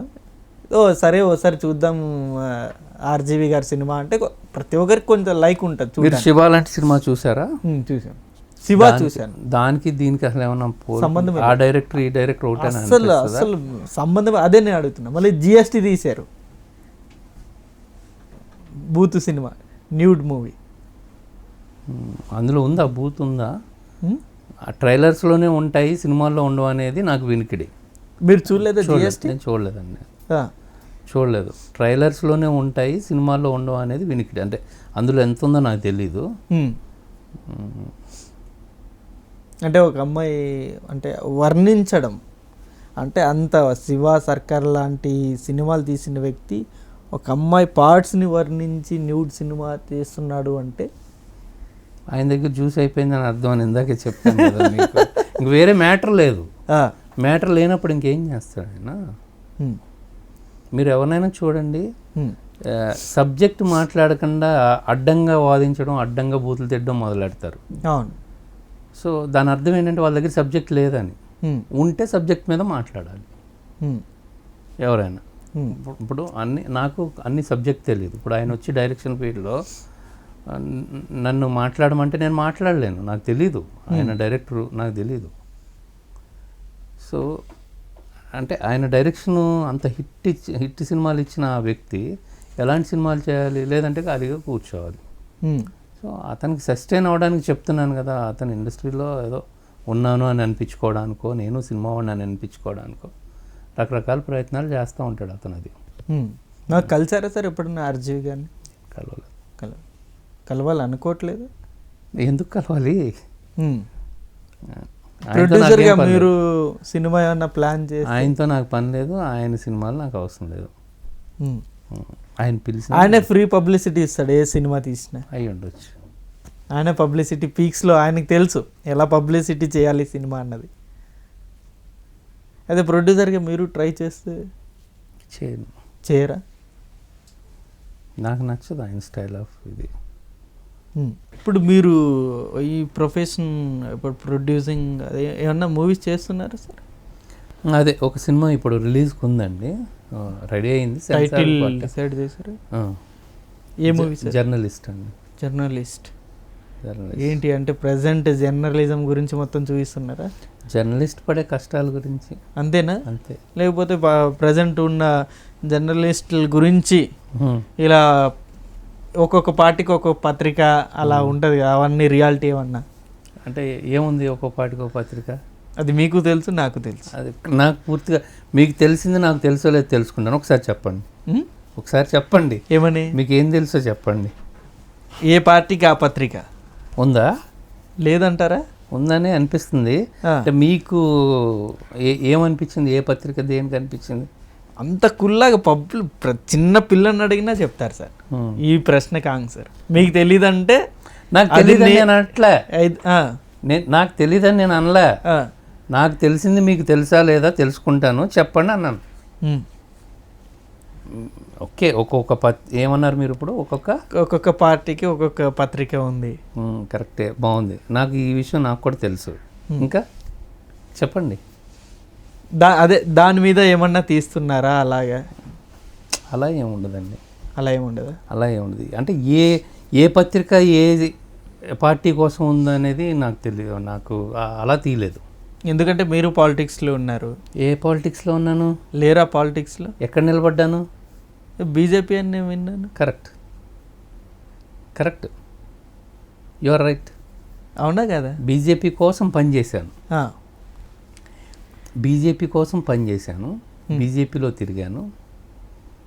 ప్రస్తుతానికి కండువా తీసి నేను బీరువాలో పెట్టా. ఎందుకని? అది భుజాన్ని వేసుకుంటే నాకు ఇప్పుడు కొంచెం ఎందుకో పెయిన్ అనిపిస్తుంది, భుజం నొప్పి అనిపిస్తుంది. ఓకే, ఆ కండువా బీజేపీ కండువా నొప్పిస్తుంది. అలా అని ఏ కండువా నాకు నా సొంత కండువా, నాకు బీజేపీ అంటే ఇష్టం. నా కండువానే నాకు ఇప్పుడు భుజం నొప్పి అనిపిస్తుంది, బరువు అనిపిస్తుంది, బాధ. నాకు ఎందుకో మీరు చెప్పింది ఆ బీజేపీ కండువా ఏమన్నా నొప్పిస్తుంది, బాధ అనిపిస్తుంది. నేను అదే చెప్తున్నాను, మీరు కింద నుంచి పెడతారు పుల్ల, ట్రై చేస్తారు. సో డోంట్ ట్రై, నా దగ్గర ఆ ప్రయత్నాలు వద్దు మీకు. సో నాకు ఇష్టమైన పార్టీ బీజేపీ. నాకు ఇష్టమైన నాయకుడు నేను దగ్గరుండి చూసింది నాకు కిషన్ రెడ్డి గారు. కిషన్ రెడ్డి గారితో నేను పనిచేశాను, నో డౌట్. ఆయన చూసిన తర్వాతే నేను కండువా వేసుకున్నాను. ఎందుకో ఆ కండువా నాకు కొంచెం భారం అనిపిస్తుంది, బాధ అనిపించింది. ప్రస్తుతానికి తీసుకెళ్ళి బీరువాలో పెట్టాను అంతే. మరి పెట్టుకుంటారా లేకపోతే అది వదిలేసి వేరే కండువా ఏమన్నా మారుస్తారా? నా భుజాలు నొప్పి పుట్టట్లేదు అనుకున్నప్పుడు పెట్టేసుకుంటాను. అదేనా వేరేదా? ప్రస్తుతానికి నాకు వేరే కండువా వేసుకోవాలన్న ఆలోచన నాకు లేదండి. ఎందుకంటే ఆ కండువా వేసుకుంటే మీకు భుజాలు నొప్పిస్తున్నాయి. నా కండువా అనుకున్నప్పుడే నాకు నొప్పి వస్తుంది అంటే వేరే కండువా ఎలా ఎక్కించుకుంటా? నా బిడ్డనే నేను ఎక్కించుకుని మొయ్యలేకపోతున్నాను, భారంగా ఉంది అనుకుంటే వేరే వాడి బిడ్డను తీసుకొచ్చి నేను ఎట్లా భుజాల మీద కూర్చోబెట్టుకుంటా? చెప్పండి. మీరు అర్థమైంది, కరెక్టే. మీరు అడగాల్సిన ప్రశ్న ఎందుకు బరువు అయింది అని అడగాలి కానీ, సో ఇంకొకటి ఎక్కించేసుకుంటావా, ఇంకొకటి పిల్లవాడు నేను ఎత్తి మీద ఎక్కించుకుంటావా అంటే వంకర ప్రశ్నలు. ఎందుకంత బాధ అడగండి. నేను ఇందాకే అడిగాను, ఎందుకని బాధ ఎందుకు భారం ఎందుకు బాధ అనిపించింది, ఎందుకు భారం అనిపించింది అంటే మీరు అన్నారు ఆంధ్ర కోసం మీరు ఏం చేశారు అని. ఆంధ్రాలో పుట్టాను, తెలంగాణలో పెరిగాను, తెలుగువాడిని. నేను బీజేపీ కోసం పనిచేసినప్పుడు కానీ చేసిన తర్వాత కానీ కిషన్ రెడ్డి గారు నన్ను అడిగారు, ఏమైనా ఎక్స్పెక్ట్ చేస్తున్నావా రామ్కి, ఏదైనా పొజిషన్ కానీ ఏదైనా. ఈవెన్ సెన్సార్ బోర్డ్ మెంబర్ కూడా అప్పుడేదో అక్కడికి తీసుకోమని ఉండే, నాకు వద్దన్నా నేను. అంటే నాకు అలా ఏం లేదండి, ఎందుకంటే నాకు మోడీ గారు ఇష్టం. ఆయన నచ్చారు, చేయడానికి వచ్చారు, ఇష్టం అన్న. ఆంధ్ర అమరావతిలో ఆంధ్ర రాజధాని ఓపెనింగ్ అప్పుడు నీళ్ళు మట్టి తీసుకెళ్లారు. నాకు అక్కడే సింక్ అవ్వలేదు. ఏంటి నీళ్ళు మట్టి తీసుకెళ్తున్నారు, ఏంటి అవసరం, ఏంటి మట్టి? లేదా నా దగ్గర మట్టి? ఆంధ్రాలో మట్టి లేదా? చాలా పవర్ఫుల్ అది మట్టి. అవును, అల్లూరు పుట్టింది అక్కడే, ఆ మట్టిలోనే. నాకు ఇష్టమైన నాయకుడు ఎవరు అని అంటే వైఎస్ రాజశేఖర రెడ్డి అండి. వైఎస్ రాజశేఖర రెడ్డి లాంటి లీడర్ని నేను ఇప్పటి వరకు చూడలేదు, చూడను, చూడబోము. ఛాలెంజ్ చేసి చెప్తున్నాను నేను. అంటే జగన్మోహన్ నేను ఈ మాట ఎప్పుడు ఎక్కడ చెప్పలేదు. జగన్మోహన్ రెడ్డి గారిలో కూడా చూడలేము. మీరు అలా అడగొద్దు, నన్ను ఇబ్బంది పెట్టొద్దు. నేను వైఎస్ రాజశేఖర రెడ్డి గారు లాంటి వ్యక్తిని నేను చూడలేదని చెప్తున్నా. మళ్ళీ వాళ్ళలో చూడలేదా, వీళ్ళలో చూడలేదా అని మీరు అడిగితే నేను చెప్పలేను. అది కరెక్ట్ కాదు. మీరు నన్ను కాంట్రవర్సీలోకి లాగే ప్రయత్నం మీరు చేయొద్దు. అంటే ఆయన వారసుడే కదా. మీరు అడగాల్సింది ఎందుకు ఇష్టం అని అడగండి. నేను ఇందాక మీకు అదే చెప్పా. ఇప్పుడు ఎందుకు ఇష్టమో వస్తుంది అంటే మీరు అవతల ఆమె బిడ్డను ఎక్కించుకోండి నెత్తి మీద, అది అలా అనవద్దు. ఎందుకు మీకు రాజశేఖర రెడ్డి గారు అంత ఇష్టం అని అంటే నేను సమాధానం చెప్తా. అంటే నేను చూసి అది ఓకే సార్, అది ఓకే, నేను అదంటలేదు. అంటే చూడబోము అని అన్నారు. అలా అనిపించింది నాకు. అంత గొప్ప వ్యక్తిత్వం ఉన్న లీడర్లు నాకు ఎక్కడ కనిపించట్లేదు. ఏదో ఒక స్వార్థం, ఏదో ఒక స్వార్థం, ఏదో ఒక స్వార్థం, భయం, స్వార్థం, భయం, పదవి పోతుందేమో అని భయం, ఏయో కావాలని భయం, ఏదో కావాలని స్వార్థం. సో నాకు ఆయన దగ్గర ఎప్పుడు ఆ భయం కనిపించలేదు, ఆ స్వార్థం కనిపించలేదు, నాకు అనిపించలేదు. ఇప్పుడు లేడు ఆయన వ్యక్తి. సో ఉన్న వ్యక్తిని పొగుడుతున్నామంటే ఏదైనా ఆశించి అనుకోవచ్చు. లేని వ్యక్తిని నేను నాకు అనిపించింది అలాంటి వ్యక్తి, అలాంటి లీడర్ మళ్ళీ రాడేమో అని అనిపించింది నాకు. అది సో నాకు ఇది ఎందుకు భారం అయింది కండువా అంటే, పక్కన ఎందుకు పెట్టాల్సి వచ్చింది అంటే, స్పెషల్ స్టేటస్ ఇస్తానని ఆయనే వాగ్దానం చేశారు. కనీసం దాన్ని పక్కన పెట్టేశారు. మట్టిచ్చి నీళ్ళిచ్చి సరిపెట్టేశారు. నాకు చాలా బాధ అనిపించి నేనేం చేశాను, ఒక పండగ రోజు 2 years బ్యాక్, ఒక ఉగాది రోజు, ఇంట్లో ఉగాది అంటే బాగానే చేసుకుంటాంగా, ఉగాది రోజు ఉదయాన్నే 4 గంటలకు లేచిపోయి నేను ఇంట్లో అన్నీ పండుగ అన్నీ రెడీ చేసి వైజాగ్ వెళ్ళా. ఇక్కడి నుంచి మార్నింగ్ ఫ్లైట్ వైజాగ్ వెళ్ళి, అప్పుడు బీజేపీ ప్రెసిడెంట్ హరిబాబు గారు ఉన్నారు. ఆయనకి ఒక మంచి గిఫ్ట్ ఒకటి తీసుకెళ్ళి ఇచ్చాను. ఇట్లా ఇవ్వడానికి ముందు యాక్చువల్గా నేను వైజాగ్ ఇట్లా పలానా పని మీద పలానా ఇది వస్తున్నాను, ఆర్కే బీచ్ నుంచి వెళ్ళి ఆయన కలవడానికి వెళ్తున్నాను అని చెప్తే, ఫాలో అయిన వాళ్ళు, ఆర్కే బీచ్కి వచ్చిన వాళ్ళు చాలామంది ఉన్నారు. అయితే అక్కడ పోలీస్ పర్మిషన్ రాలేదు. నేను కూడా హరిబాబు గారికి ఫోన్ చేసి ఇట్లా వస్తున్నామంటే, వద్దొద్దు అంతమంది అయితే రావద్దన్నాడు. సరే అయితే నేను 10 మంది వస్తా ఉన్నాను. అసలు వద్దు ప్లీజ్, నేను మీకు టైం ఇవ్వలేను అన్నాడు ఆయన. సరే అట్లీస్ట్ నేనన్నా వస్తానన్నా, రండి అన్నాడు ఆయన. వెళ్ళి గిఫ్ట్ ఇచ్చాను, అందమైన ప్యాక్ ఇచ్చాను. పండగ రోజు కదా, చాలా ఆనందంగా తీసుకున్నారు ఆయన. తీసుకుని ఆ పని అమ్మాయిని పిలిచి లోపల పెట్టని చెప్తున్నారు. నేను అది లోపల స్వీట్ ప్యాకెట్ కాదండి, లోపల పెట్టద్దు, అది మట్టి అండి అన్న. సో ఒక స్టేట్ ప్రెసిడెంట్కి నేను తీసుకెళ్ళి పండగ రోజు మట్టిని గిఫ్ట్ ఇచ్చారు. ఏంటండి ఈ పిచ్చి పని అన్నాడు ఆయన. అంటే నాది పిచ్చి పనా సార్? నాదే పిచ్చి పని అయితే మోడీ గారు ఏంటి సార్? మోడీ గారు చేసింది ఏంటి? మట్టి లేదా సార్ నాకు ఇక్కడ లేదా? ఈ మట్టిలో పుట్టాడు అల్లూరి సీతారామరాజు, వచ్చా పోయించాడు. ఎంతకన్నా గొప్ప మట్ట, పీకుడు మట్ట, వేరే ఎక్కడి నుంచో తేవాల్సిందా? దీనికి అసలు మీనింగ్ ఏంటి? అది మీనింగ్ ఏంటి? బాధ వేసింది అది. ఇప్పుడు చెప్పండి, నాకు కండువా భారంగా ఉందా లేదా? బాధగా ఉందా లేదా? ఆబ్వియస్లీ ఈ పాయింట్ ఆఫ్ వ్యూలో ప్రతి ఒక్కరికి భారంగానే అనిపిస్తుంది. ఇంకా వేరే ఏ పాయింట్ ఆఫ్ వ్యూలో నేను ఆలోచించాలి? మాకేదో చేస్తారని మీరు చేస్తారని నేను వచ్చి మీకు సేవ చేసిన తర్వాత ఇంకా వేరే పాయింట్ ఆఫ్ వ్యూ ఏముంటుంది? సో అందుకని టెంపరీగా తీసి అక్కడ పెట్టా. మళ్ళీ అదేదన్నా రాష్ట్రం కోసం ఇలా చేసాం ఇది చేసామంటే ఖచ్చితంగా నేను మళ్ళీ అది తీసుకుని వేసుకుని నేనే ఊరేగుతా. ఓకే, రాష్ట్రం గురించి ఇంత ఆలోచించారు. ఓకే, మీకు బాధ వేసింది ఆ పాయింట్ ఆఫ్ వ్యూలో కండువా పక్కన పెట్టేశారు. బట్ ప్రశ్నించవచ్చు కదా, ఎలా ఎలా ఏదైనా పార్టీ త్రూ కానీ లేకపోతే ఏ పార్టీ ఓన్గానే మీరే దేర్ యు ఆర్ ఏ పార్టీ ఉంది? ఏ పార్టీ ఉంది? ప్రశ్నించే దమ్మున్న పార్టీ ఏది? ఏ పార్టీ లేదా ఆంధ్రాలో? ప్రశ్నించే దమ్మున్న పార్టీ ఏది? మీరు చెప్పండి, నాకు తెలీదు. పవన్ కళ్యాణ్ గారు నేను ప్రశ్నించడానికే వచ్చా అన్నారు. ఈరోజు ప్రశ్నించడానికి కోసమే పెట్టిన పార్టీ జనసేన. ఈ రోజు ప్రశ్నించారా? ఏం చేశారు? ఏం చేశారు? ప్రశ్నిస్తున్నారా? మరి టీడీపీ ప్రశ్నిస్తుందా? ప్రతిపక్షంలో ఉంది. మీరు మనసు మీద చేసుకుని చెప్పండి, ఏ పార్టీ ప్రశ్నిస్తుందండి? ఏ పార్టీ ప్రశ్నించిన అవసరం లే, అడుక్కుందాం. నేను రెడీ అడుక్కోవడానికి. పోనీ ఎవరిని అడుగుతున్నారా? కొన్ని వేల కోట్లు తగలేసి అక్కడ బిల్డింగులు సగం కట్టి అలా అనామతిగా వదిలేశారే, ఎవరిని అనాలి? అన్ని వేల కోట్లు ఖర్చు పెట్టి ఇది టెంపరీ బిల్డింగ్స్ అన్న చంద్రబాబు నాయుడు అనాలా? ఇక్కడ కాదు ఈ పనికిరావు వేరే చోట చేద్దామన్న జగన్మోహన్ రెడ్డి గారిని సపోర్ట్ వారి పార్టీలో నుంచి నేను ప్రశ్నించాలా?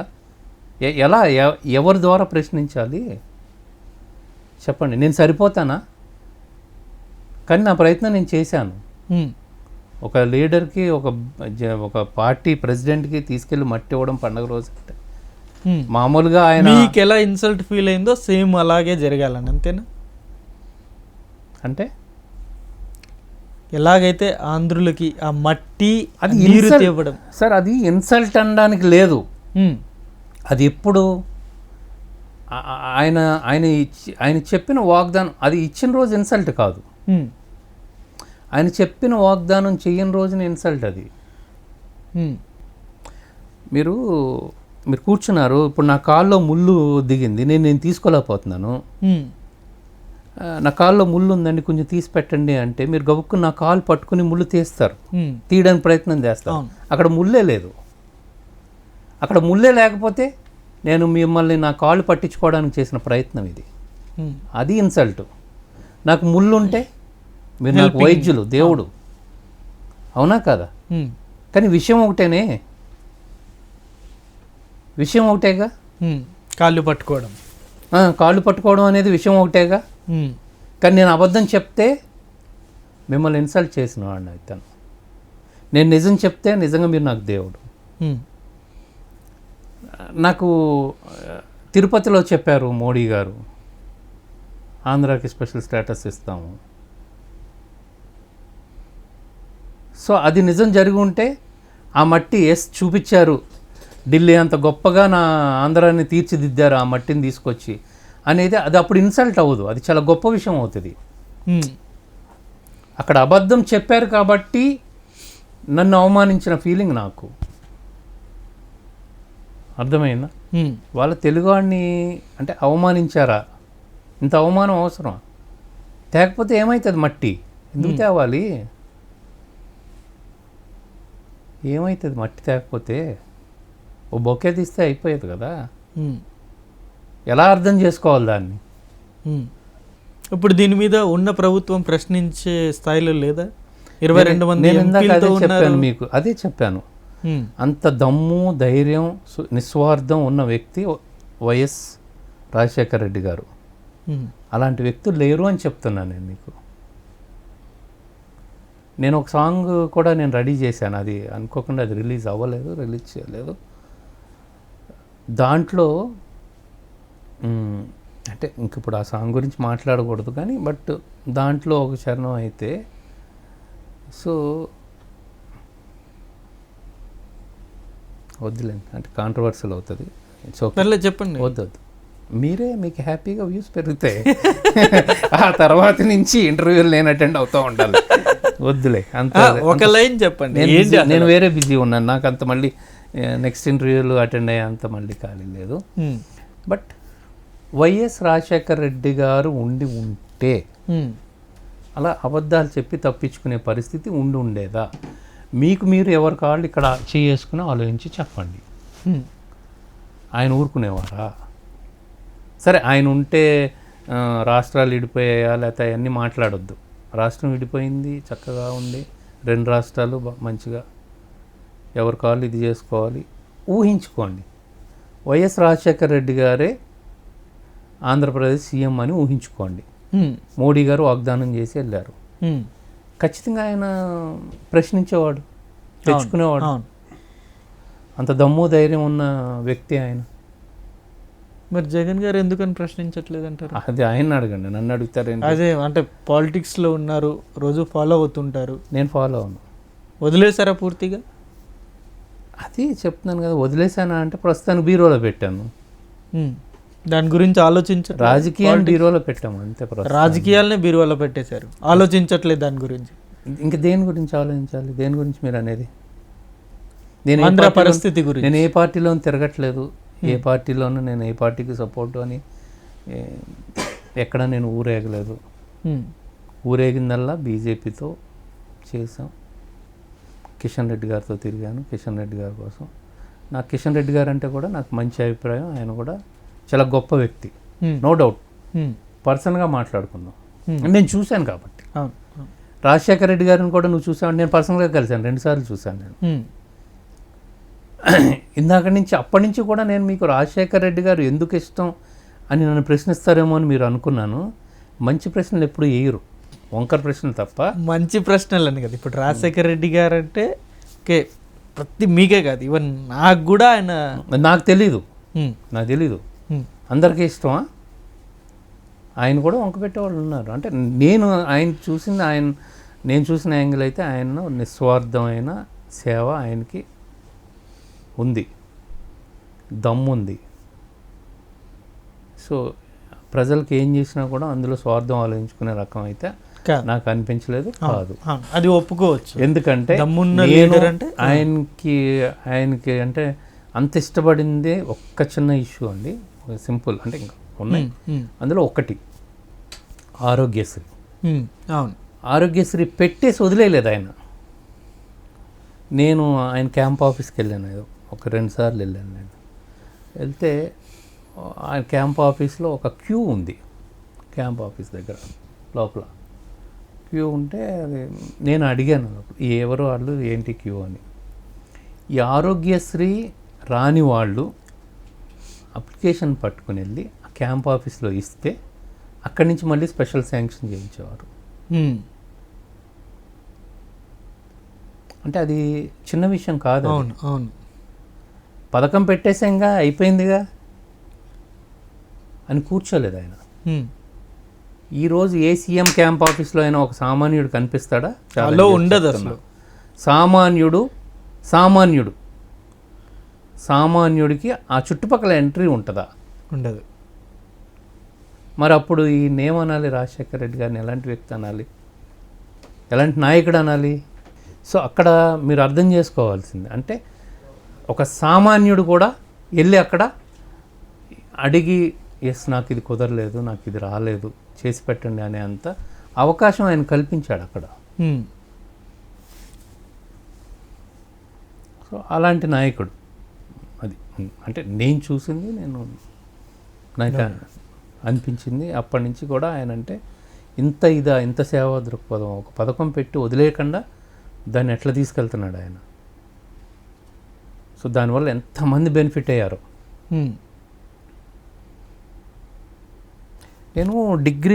నేను చదివింది సోషల్ వర్క్ అండి. అంటే నా తత్వమే ఏదైనా హెల్ప్, ఎవరికైనా ఉపయోగపడాలనే తత్వం. అందుకు నేను చేసింది కూడా అదే. తర్వాత నేను MBA హాస్పిటల్ మేనేజ్మెంట్ చేశాను. డిగ్రీలో చేసినప్పుడు మాకు కేస్ స్టడీస్ ఉంటాయండి కొన్ని. అంటే కొంతమంది కొన్ని కొన్ని వృత్తుల్లో ఉండిపోతారు, కొన్ని దారుణమైన వృత్తుల్లో, చెప్పుకోలేని వృత్తుల్లో. వాళ్ళ వెనకాల హిస్టరీ ఏముంటుందంటే వాళ్ళ ఫాదర్కో వాళ్ళ మదర్కో ఏదో ప్రాబ్లం వచ్చి హాస్పిటలైజ్డ్ అయ్యి ఇలా ఆస్తి అమ్మేసో లేకపోతే వీళ్ళు డబ్బు అమ్మే అంత ఇది అప్పుల పాలు అయిపోయిన పరిస్థితులు. అట్లాంటి వాళ్ళే ఎక్కువ మురికి కోపంలోకి వెళ్ళిపోతూ ఉంటారు, ఈ చెడు వ్యసనాల్లోకి ఇలాంటి వెళ్ళిపోతూ ఉంటారు. సో ఇక్కడ అలాంటి ఎన్నో బ్రేక్ అయినట్టు. ఎవడైనా హాస్పిటల్లో అడ్మిట్ అయ్యి వాళ్ళకున్న ఆస్తితో, వాళ్ళకున్న 10,000 ఆస్తితో, వాళ్ళకున్న ₹1,00,000 ఆస్తితో అమ్మేసుకునే అవసరంలే, అప్పుల పాలు అవసరం లేదు. అవును. నెక్స్ట్ ఆ మనిషి బ్రతుకుంటే ఎలా అయినా కూలి పని చేసుకుని అయినా ఆ కుటుంబం గడిచిపోతుంది, అప్పుల బాధ లేదు. సో అట్లాంటి కుటుంబాలని అలా పోషించాడు ఒక విధంగా చెప్పాలంటే. ఆయన అట్లాంటి సహాయం చేశాడు వ్యక్తి. అంటే మీ పాయింట్ ఆఫ్ వ్యూలో ఇప్పుడు అంత గొప్ప నాయకులు లేరంటారు. ఈవెన్ కేసీఆర్ గారు, చంద్రబాబు నాయుడు గారు, జగన్ గారు. మీరు పేర్లు పెట్టి రామ్కి ఇట్లా అన్నాడు ఈ వ్యక్తిని అని మీరు అనొద్దు. నాకు ఆ వ్యక్తిలాగా కనిపించలేదు అంటున్నాను నేను. అది ఎవరో కనిపించలేదంటే వీళ్ళు కూడా లేరనే కదా. ఎవరో కనిపించలేదంటే మీకు అర్థం చేసుకోవాల్సింది ఎవరో లేరనే కదా. దాంట్లో అదే అడుగుతున్నా. మీరు అది అడగాల్సిన పని లేదు. నాకు ఎవరు కనిపించలేదు అంటుంటే మీకు వీళ్ళు లేరా వాళ్ళు లేరా వీళ్ళు లేరా అని అడగడంలో ఇప్పుడు నాయకులు వీళ్ళే కదా, వీళ్ళు లేరా అని క్లియర్గా అడుగుతున్నా, పబ్లిక్ అర్థం అవడానికి. మీరు పబ్లిక్ కదా, మర్చిపోయాను. మీరు పబ్లిక్ కదా, చూస్తున్న వాళ్ళకి అర్థం అవడానికి మీరు పబ్లిక్. నాకు వైఎస్ రాజశేఖర రెడ్డి అంత గొప్ప నాయకుడు నాకు అనిపించలేదు అంటే దాని అర్థం నీకు ఏమర్థం అవుతుంది? వేరే వాళ్ళు ఎవరు లేరని. అంతే కదా. ఆ వేరే వాళ్ళు ఎవరు అనే ప్రశ్న కూడా వస్తుంది కదా. అది నువ్వు ప్రశ్నించుకో. పబ్లిక్ పక్కన వాళ్ళని గిల్లుకోండి, మీరు మాట్లాడుకోండి, మళ్ళీ నన్ను ఎందుకు అడుగుతావు? ఓకే, డన్, అర్థమైంది. అది good good. Okay, thank you very much sir. Hope so. నిజంగా చాలా బాగా మాట్లాడారు. అండ్ త్వరలో మళ్ళీ ఆ కండువా వేసుకునే రోజులు రావాలని అయితే నేను కోరుకుంటున్నా. నాకు బీజేపీ పార్టీ అంటే ఇష్టం. నాకు ఆ కండువా వేసుకుని మోడీ గారి ఫోటో నేను నెత్తి మీద పెట్టుకుని నేను రాష్ట్రం అంతా తిరిగేయాలనేంత కోరిక నాకు ఉంది. కానీ నా ఏమంటారు, నా ఇన్నర్ అది నాకు ఒప్పుకోవట్లేదు, మనస్సాక్షి ఒప్పుకోవట్లేదు. ఏం అవసరం, నాకేం అవసరం? నాకు ఇప్పుడు నాకు ఏదైనా పదవి కావాలి లేకపోతే ఏదైనా కావాలి అనుకుంటే అది నేను కంటిన్యూ చేసుకునేవాడిని, భజన చేసుకునేవాడిని. ఈరోజు నేను కంటిన్యూ చేసుకునేవాడిని. నాకు కిషన్ రెడ్డి గారి దగ్గరికి డైరెక్ట్గా వెళ్ళే యాక్సెస్ ఉన్న వ్యక్తిని నేను కంటిన్యూ చేసుకునేవాడిని. ఎందుకు నేను అక్కడి నుంచి నేను బయటకు వచ్చేస్తాను? ఇప్పుడు అలా అని చెప్పేసి ప్రజలకు సేవ చేసేద్దాం అనుకుంటే, ఇప్పుడు రాజకీయ నాయకులు అందరూ అంటారు. మొన్న పవన్ కళ్యాణ్ గారు అన్న ఇష్యూ కూడా నేను ఒప్పుకోను. ఏ నాయకుడు ఇచ్చాడు, మేము ఇస్తున్నామని. సో ఆయన మిస్ అయ్యారు. ప్రతి నాయకుడు ప్రజలకు ఇచ్చాడు, అంటే పబ్లిక్ మీకు ఇచ్చాడు. ప్రతి నాయకుడు ఎలక్షన్కి నిలబడ్డప్పుడు ఒక్కొక్కడు 25 కోట్లు 30 కోట్లు ఇచ్చాడు. నువ్వు ఒక్కొక్కడి దగ్గర 2,000 తీసుకున్నావు, తీసుకోలేదా? తీసుకున్నారు అందరూ. నువ్వు పబ్లికేగా తీసుకున్నావా? తీసుకున్నావు. 4 పార్టీలు ఉంటే 4 2 8,000 తీసుకున్నావా లేదా? 4 ఓట్లు వేసావా? ఒకటే ఓటేసాం. మరి నువ్వు తప్పు ఎవడు చేశాడు? ఫస్ట్ కరప్షన్ ఎక్కడ మొదలైంది? తీసుకోవడం తప్పు అంటారా? ఇవ్వడం తప్పు కాదు అంటే మీ పాయింట్ ఆఫ్ వ్యూలో ఇవ్వడం తప్పు కాదు. ఉన్నాడు కాబట్టి ఇచ్చేవాడు ఉన్నాడు కాబట్టి మేము తీసుకుంటున్నాం. ఏదో చిన్న ఆశ అనుకోవచ్చు. ఎందుకు ఆశ? నువ్వు ఎందుకు తీసుకున్నావు? ఒక మాట,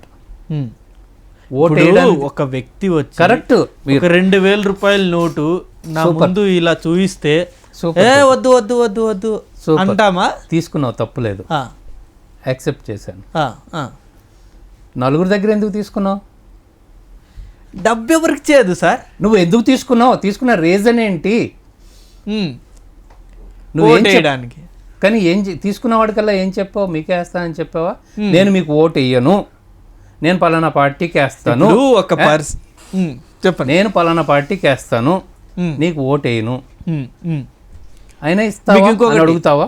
మీకు ఇంకొకటి, ఏ పార్టీ లీడర్ అయినా తీసుకోండి, పలానా పార్టీ వాడు డబ్బులు ఇస్తే తీసుకోండి కానీ ఓటు మాకేయండి, ఈ అది అపోజిషన్ అయినా పొజిషన్ అయినా వాళ్ళు చెప్పేది మాట అదే. అందరూ చెప్పలేదు, అందరూ చెప్పలేదు. అది పవన్ కళ్యాణ్ గారు చెప్పారు. ఎందుకంటే ఆయన నేను డబ్బులు ఇవ్వట్లేదు, మీకు వస్తే నేను కాదన్న తీసుకోండి అన్నారు. అది వదిలేసారు. వైసీపీ వాళ్ళు చెప్పలేదు ఈ మాట, చెప్పలేదు. టీఆర్ఎస్ వాళ్ళు చెప్పలేదు. చెప్పరు. ఎవరు చెప్పరు అలాగా, ఎవరు అలా చెప్పరు. మాకు ఓటేయండి అని చెప్తారు. మీరేం చెప్తారు? వేస్తామనే తీసుకుంటారు. ఎందుకు మీరెందుకు వేస్తామని మీరు నలుగురు దగ్గర తీసుకున్నారు? ఒక్కరి దగ్గర తీసుకుని ఉండొచ్చుగా. కాదు, ఒక్కరి దగ్గర తీసుకుని ఉండొచ్చు కదా. కాదు, మీరంతకు మీరు ఎక్కువై డబ్బులు వచ్చి ఇదిగో నీకు 2000 ఇస్తున్నా అంటే వద్దనే మనస్సాక్షి ఎవరికన్నా ఉంటుందా? ఎందుకంటే పబ్లిక్ అంటేనే ఆశాజీవులు సార్, మా బ్రతుకులే అలా ఉంటాయి. మీకు పెళ్ళయిందా? మీకు పెళ్ళయిందా? అవ్వలేదు. మీ మదర్ ఉన్నారు కదా, ఉన్నారు. ఫాదర్ ఉన్నారు కదా. ఫాదర్ లేదు, మదర్ ఉన్నారు. ఓకేనా? నీకు 1,00,000 రూపాయలు ఇస్తాను, మీ మదర్ని కొన్ని రోజులు నేను తీసుకెళ్ళిపోతా మా ఇంటికి. అలా ఎలా ఇచ్చేస్తారా? అలా ఎలా అవుతుంది? ఏ డబ్బు ఆశ, డబ్బండి, ఆశ అండి, ఆశపడండి. మీరు ఇక్కడ ఆశపడండి. అమ్మగారిని నా ఇంటికి పంపించేస్తారా? ఒకటి తల్లిలా చూసుకుంటా, నేను తల్లిలా చూసుకుంటాను, ఇంటికి పంపించేస్తారా? ఎందుకు పంపిస్తాం? ఏ ఇప్పుడు డబ్బండి ఒకటి 1,00,000 సరిపోలేదా? ఇప్పుడు 2 లక్షలు కావాలా? కాదు, 2 లక్షలు కావాలా? చెప్పేది సార్, ఇక్కడ 2 లక్షలు 5 సంవత్సరాలకు వచ్చే ఒక్క రోజు ఇది. మీరు డబ్బు గురించి ఆశ గురించి మాట్లాడారు. పబ్లిక్ ఆశాజీవులు అన్నారు. మీరు 2 లక్షలు కావాలా? మీ మదర్ని మా ఇంటికి పంపించేస్తారు, నేను నా తల్లిలా చూసుకుంటాను, పంపించేస్తారా? అంటే ఓటు మదర్ 2 ఒకటే అంటారా? అంతకన్నా ఎక్కువ ఓటు. ఏం మాట్లాడుతున్నారు? అంతకన్నా ఎక్కువ ఓటు. ఆ విలువ మీకు తెలియట్లేదు, దాని విలువ మీకు తెలియట్లేదండి. మీ తల్లి కన్నా ఎక్కువ అండి ఓటు. అంటే కేవలం ఒకరి దగ్గర మాత్రమే తీసుకోవాలి, మిగతా ముగ్గురు వాళ్ళు ఇస్తున్నా సరే వద్దనాలి అంతే. నేను ఒక్కడి దగ్గరే తీసుకోవాలి. అసలు మీకు జెన్యూనిటీ ఎక్కడుందంటున్నా నేను. సరే, నేను ఓటు వేసాను కాబట్టి తీసుకున్నాను అనుకుందాం, అది మళ్ళీ అది కూడా నేను తీసుకోవడం తప్పు అంటున్నాను. నేను ఒకరి దగ్గర ఇద్దరి దగ్గర అనేది తప్పు కాదు, అట్లా తీసుకోవడమే తప్పు అంటారు మీరు. ఇస్తున్నారు, ఇవ్వడమే తప్పు అని నేను అంటాను. అరే నేను కూడా ఇస్తున్నాను కదండి. ఇప్పుడు మీరు తీసుకోండి, మీ అమ్మగారిని పంపించేసేయండి మా ఇంటికి, నా కన్న తల్లిలా నేను చూసుకుంటాను, ఇంటికి పంపించేసేయండి. 1,00,000 సరిపోద్దా, 2 లక్షలు సరి కావాలా? మీరు చెప్పండి. పంపరు. అలా ఎలా? 2,000కి ఓటు మాత్రం వేసేస్తారు. నేను కంపేర్ చేస్తున్నాను, నీ కన్న తల్లి కన్నా ఎక్కువ విలువ అది ఓటు. సరే, ఒకటి ఇప్పుడు అంటే నేను అలా కంపేర్ చేయకూడదు. కన్న తల్లి కన్నా ఎక్కువ అంటే కన్న తల్లి లాంటిది. పోనీ నీ ఓటు హక్కు అనేది నీ కన్న తల్లి లాంటిది. ఎందుకంటే మీ అమ్మగారు మా ఇంటికి వస్తే నష్టపోయేది నువ్వు ఒక్కడవే. కానీ నీ ఓటు అనవసరంగా వేరే వాళ్ళకి వేస్ట్, వినండి, పనికి మాలిన వాళ్ళకి వెళ్ళడం వల్ల నష్టపోయేది దేశం నష్టపోతుంది. ఇంకొకటి మీకు ఇక్కడ ఒక పాయింట్ చెప్పనా? ఇప్పుడు ఏ పార్టీ అయినా సరే, ఇప్పుడు ఏ పార్టీ అనే వ్యక్తి 2,000 ఇచ్చాడు, ఇంకో పార్టీ 3,000, ఇంకో పార్టీ 4,000 ఇచ్చారు అనుకుందాం. కానీ ఇక్కడ ఓటు వేసేది మనసులో ఏదుందో దానికే ఓటేస్తారు తప్ప పలానా వ్యక్తి 5,000 6,000 ఇచ్చారని ఓటేసే శాతం చాలా తక్కువ. అవునా? మనసులో ఉన్నప్పుడు ఇంకా డబ్బులు ఎందుకండి మీకు? నేను అదే అంటున్నా సార్, వాళ్ళు ఎవరో ఇస్తున్నప్పుడు తీసుకోమని రాజకీయ నాయకులు చెప్తున్నారు కదా. 2 లక్షలు పట్టుకుపోండి, నేను కూడా చెప్తుంది రాజకీయ నాయకులే. నేను కూడా ఇస్తాను, 2 లక్షలు పట్టుకెళ్ళండి, ఇచ్చేసేయండి మీ అమ్మని. నాకు కన్న తల్లిలా చూసుకుంటాను నేను. నా అమ్మ ఉంది, మా అమ్మ కాకపోతే ఊర్లో ఉంటారు, ఇక్కడికి రమ్మంటే రారు, ఇక్కడ నాకు సిటీలో అమ్మలేని లోటు ఉంటుంది, పంపించేసేయండి. పవర్ఫుల్ అంటారు. కన్న తల్లి కన్నా ఎక్కువ అనడానికి, కన్న తల్లితో కంపేర్ చేయడానికి ఏం లేదు, కానీ బట్ అంత పవర్ఫుల్ అండి ఇది. మీ తల్లి మీకు మాత్రమే అన్నం పెడుతుంది, పక్కింటి వాళ్ళకి పెట్టరు. ఓకే, బట్ మీ ఓటు పక్కింటోడి మీద కూడా ఎఫెక్ట్ చూపిస్తుంది, టోటల్ దేశం మీదే ఎఫెక్ట్ చూపిస్తుంది. జాగ్రత్తగా వేస్తున్నారా? లేదు కదా. మీరు మీరు కరప్ట్ అయిపోయి మీరు బుద్ధిహీనంగా మీరు బిహేవ్ చేసి ఇచ్చినోడి దగ్గరల్లా డబ్బులు మీరు తీసేసుకుని ఖర్చు పెడుతున్నాడు రాజకీయ నాయకుడు. ప్రతి రాజకీయం 25 కోట్లు 30 కోట్లు పెడుతున్నాడు. పెట్టిన తర్వాత ఆడు తినకుండా ఇంకా మళ్ళీ తీసుకొచ్చి పెడతాడు ఆ ఇంట్లోంచి. డెఫినెట్గా ఆడు తినాలని చూస్తాడు. ఎందుకంటే మళ్ళీ మీకు పెట్టాలి కదా, మళ్ళీ మీకు పెట్టడానికే మళ్ళీ మీకు పెట్టడానికే పాపం సంపాదించుకుంటున్నారు వాళ్ళు. ఏం వాళ్ళు తప్పు పడతారు కదా. అసలు ఇవ్వకపోతే అయిపోయాయి కదా, ఇవ్వకపోతే అయిపోయాయి కదా, తీసుకోకపోతే అయిపోయాయి కదా. మీరు తీసుకోవద్దు కదా, ఎందుకు తీసుకుంటున్నారు? అన్నీ కావాలి, అన్నీ కావాలి. ఎందుకు ఇస్తున్నారు? అసలు ఎందుకు మీరు తీసుకుంటున్నారు కాబట్టి ఇస్తున్నారు. మేమేమంటాం, వాళ్ళు ఇస్తున్నారు కాబట్టి తీసుకుంటాం ఏంటి అని అంటున్నారు కాబట్టి మాకేంటి మీరు అడుగుతారు. అలవాటు చేసింది వాళ్ళు. సరే ఇప్పుడు మీరు మొదలు పెట్టండి. మీరు నీతివంతులు కదా, రాజకీయ నాయకులు చెడిపోయిన వాళ్ళు, మీరు బుద్ధివంతులు. అది అలవాటు అయిపోయింది కదా, ఇంకా అలా భరించండి. అప్పుడు భరించండి. సిస్టమ్ ఉన్నది అలాగే అయిపోయింది. ఇప్పుడు సిస్టమ్ అలా సిస్టమ్ అలా తయారు చేశారు మీరు. అంటే మీరు పబ్లిక్కే తప్ప నాయకులది తప్పు లేదంటారు అంతే. ఫైనల్లీ ఇప్పుడు మీ మదర్ని నేను తీసుకెళ్ళడం అనేది నాది తప్పే, అమ్మేయడం మీది తప్పే. అవునా? మీరు అమ్మట్లేదు కాబట్టి బాగుంది, అమ్మ బాగుంది. నేను తీసుకెళ్ళట్లేదు కాబట్టి అమ్మ సేఫ్. తీసుకెళ్తే రేపొద్దుట అమ్మ నాకు అక్కడ వంట చేయి, లేకపోతే ఇక్కడ వంట చేయి అంటే పైకి చెప్పాలి వారి అమ్మని నేను అమ్మలా చూసుకుంటానని. కానీ ఇంట్లో చేయాల్సింది మళ్ళీ పనే. పచ్చిగా మాట్లాడాలంటే నేను మళ్ళీ పని మనిషిని కొనుక్కుంటున్నట్టు. కరెక్టా? 2 లక్షలు ఊరికనే ఇస్తానా మీకు? మరి మారాలంటే ఎవరు? అంటే పబ్లికే మారాలి. మీరు ఇప్పుడు పబ్లికే మారాలి. మీరు అమ్మలేదు కదా, మీరు మీ మదర్ని మీరు అమ్మలేదు 2 లక్షలకి. మీరు కొనేవాళ్ళే లేకపోతే మేమెందుకు? నేను కొంటున్నాను.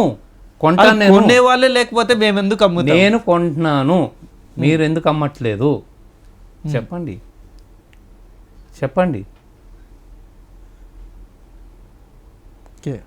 అంటే మీకు ఓటు హక్కు విలువ తెలియట్లేదు మీకు. నేను తప్పు పడుతున్నానని కాదు, కరెక్ట్, అర్థమైంది. సో మీకు ఆ విలువ, మీకు అమ్మ విలువ తెలిసిందే, అమ్మ విలువ తెలిసిందే. ఓటు హక్కు విలువ ఓటు విలువ ఎందుకు తెలియట్లేదు మీకు? అది తెలుసుకోవాలి ఫస్ట్. ఇక్కడి నుంచి 1 కిలోమీటర్ బండి ఈ బార్ దగ్గర నుంచి ఇంటికి వెళ్ళడానికి ఆడు ఏదో ఒక పెగ్గు తాగి వెళ్తే మధ్యలో ఆపేసి పట్టేసుకుంటున్నారు. బట్ ఓటేసేవాడు ప్రతి ఒక్కడు ఆల్మోస్ట్ తాగుబోతాడు, అక్కడ తిరుగుతూ ఉంటారు, తాగేసి ఓటేస్తూ ఉంటారు. అదేం చేయరు. అక్కడ బ్రీతింగ్ అది బెటర్, అదేం లేదు. అది రావాలి, కాన్షియస్లో ఉండాలి. మీరు అన్నట్టు మార్పు రావాలి అంటే సార్ డ్రాస్టికల్ చేంజ్ జరగాలి సార్. అది అసలు నాకు తెలిసి అనుకుంటే ఎంతసేపు జరుగుద్ది సార్? మీరు నేను అనుకుంటే జరిగే ప్రాసెస్ కాదు, ఇది కాదు. కాబట్టే ఊరుకున్నా నేను. లేకపోతే ఇంతవరకు స్పెషల్ స్టేటస్ ఎందుకు రాలేదు అని ప్రశ్నించేవాడిని. నా ప్రయత్నం చేశాను కానీ నాతో కాదు, అది అర్థమైంది. నాకేమంత ఫ్యాన్ ఫాలోయింగ్ లేదు, నేను వెళ్తే ఎగేసుకుని వచ్చేసే అంత ఇది లేదు. చూస్తున్నాం అంతే. అమ్మేసుకుంటున్నారు, భయపడిపోతున్నారు. గట్టిగా అడిగితే మళ్ళీ ఏం జరుగుద్దో, సెంట్రల్ గవర్నమెంట్ మమ్మల్ని ఏం చేస్తుందో. ఇప్పుడు అంత మెజారిటీ ఉన్న తర్వాత కూడా సో మాకు 20 మంది ఎంపీలను ఇస్తే మేము కాలర్ పట్టుకుంటాం అన్న వాళ్ళు కూడా ఏం మాట్లాడట్లేదు, సరెండర్ అయిపోయారు.